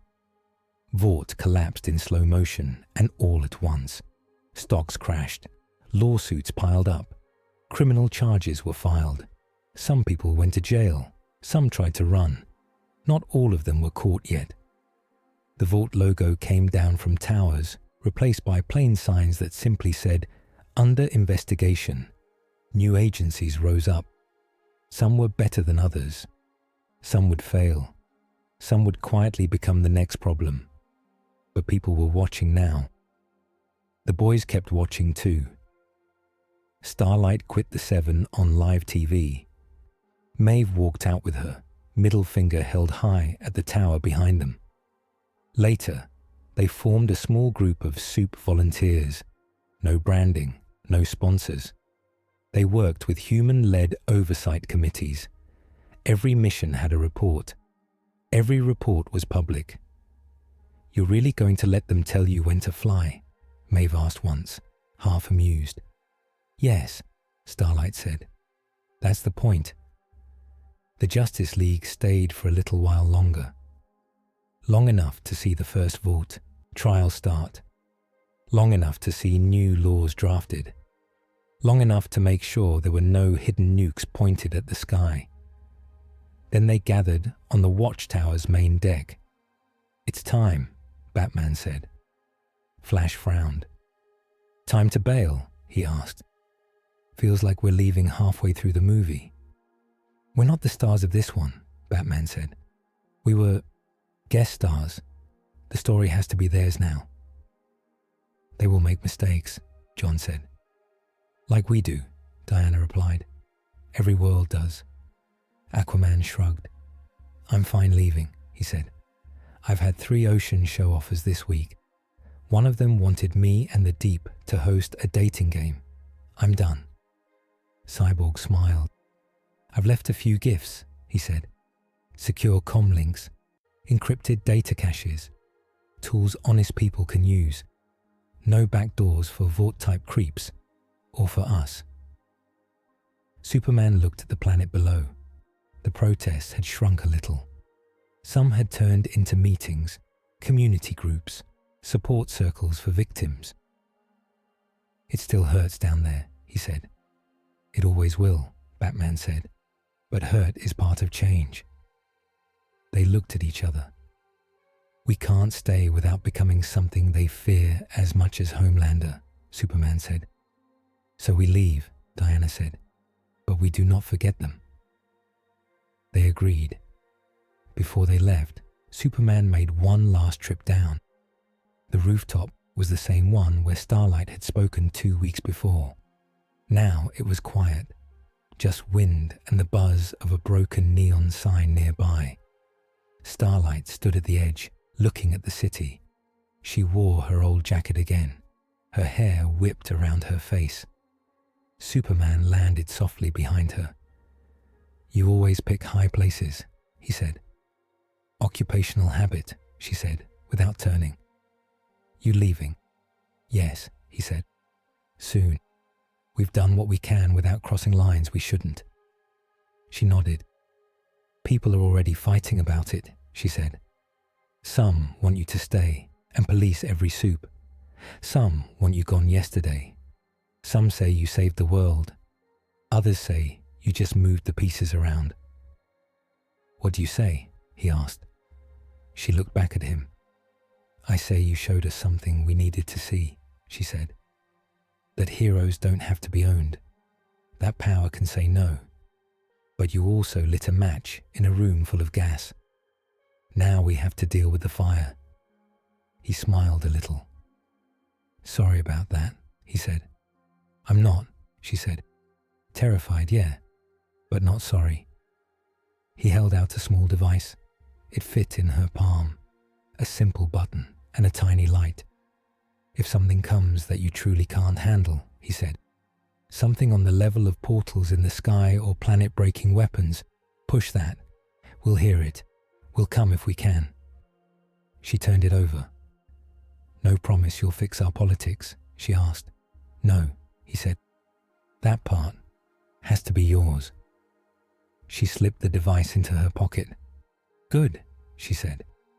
I'd hate to think we got hooked on space gods again. She stepped closer. Clark, she said, thank you for believing we could be more than props. Thank you, he said, for proving I was right. They stood in silence for a moment, watching the city lights. Do you think they'll ever trust us again? She asked quietly. Soups, I mean. Some will, he said. Some won't. Maybe they shouldn't. Trust has to be earned each time.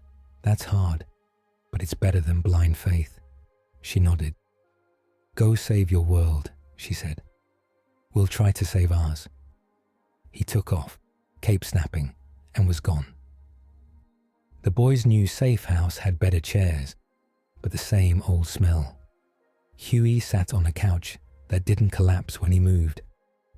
The TV in front of them showed Vaught's old logo being pulled down from a building.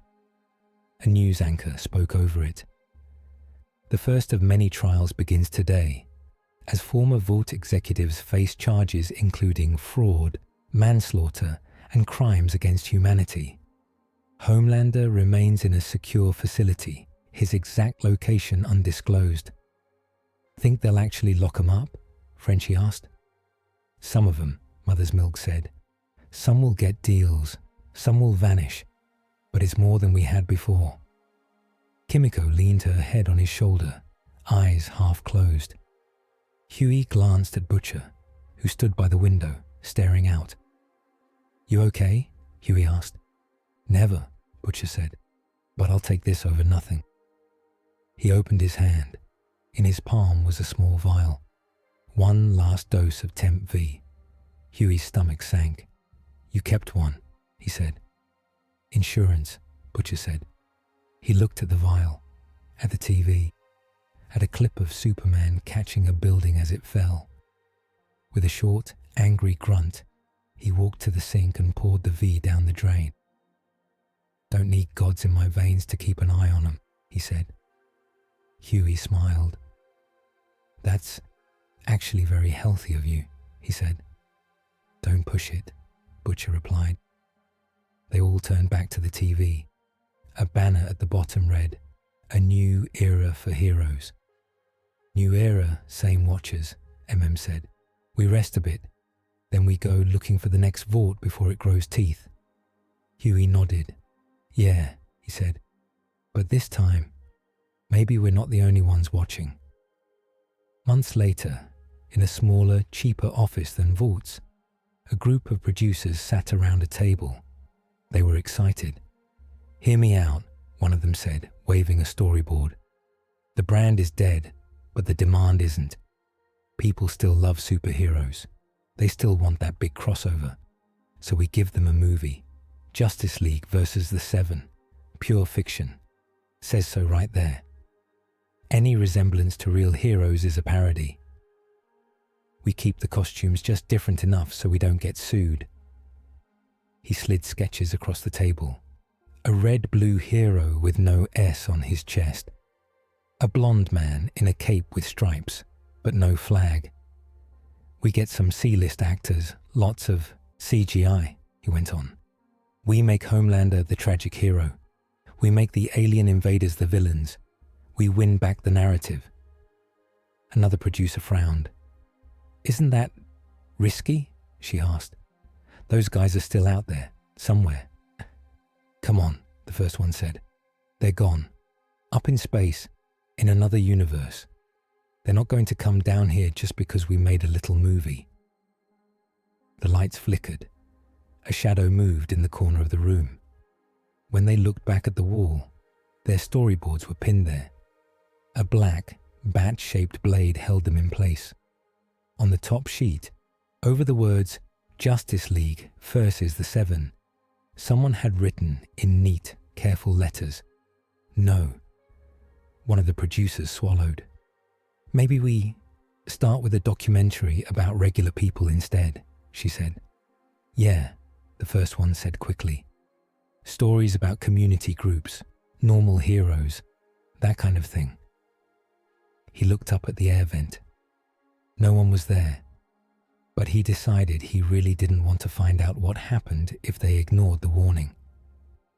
In the quiet of space, the watchtower hummed as it moved. Inside, life went on. Batman worked. Flash complained about how long meetings felt in Zero-G. Aquaman grumbled about missing the sea. Cyborg fine-tuned systems. Diana trained. John listened to 100 worlds at once. Superman stood at a window, looking out. His own Earth lay ahead now, blue and bright.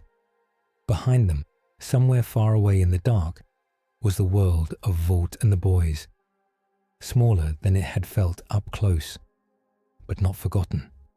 He thought of starlight on the rooftop, of Huey's shaky smile, of Butcher pouring V down a sink, of kids in the street painting over old Homelander murals with their own symbols.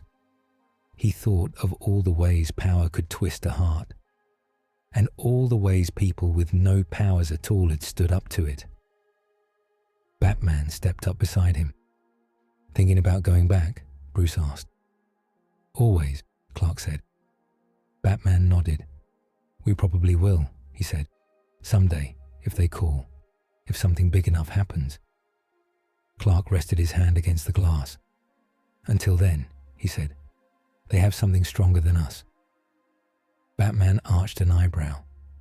Stronger than a Kryptonian, he asked. Stronger than a company, Clark said. Stronger than a soup. They have the truth, and each other. He smiled. Sometimes, he said, that's enough to start.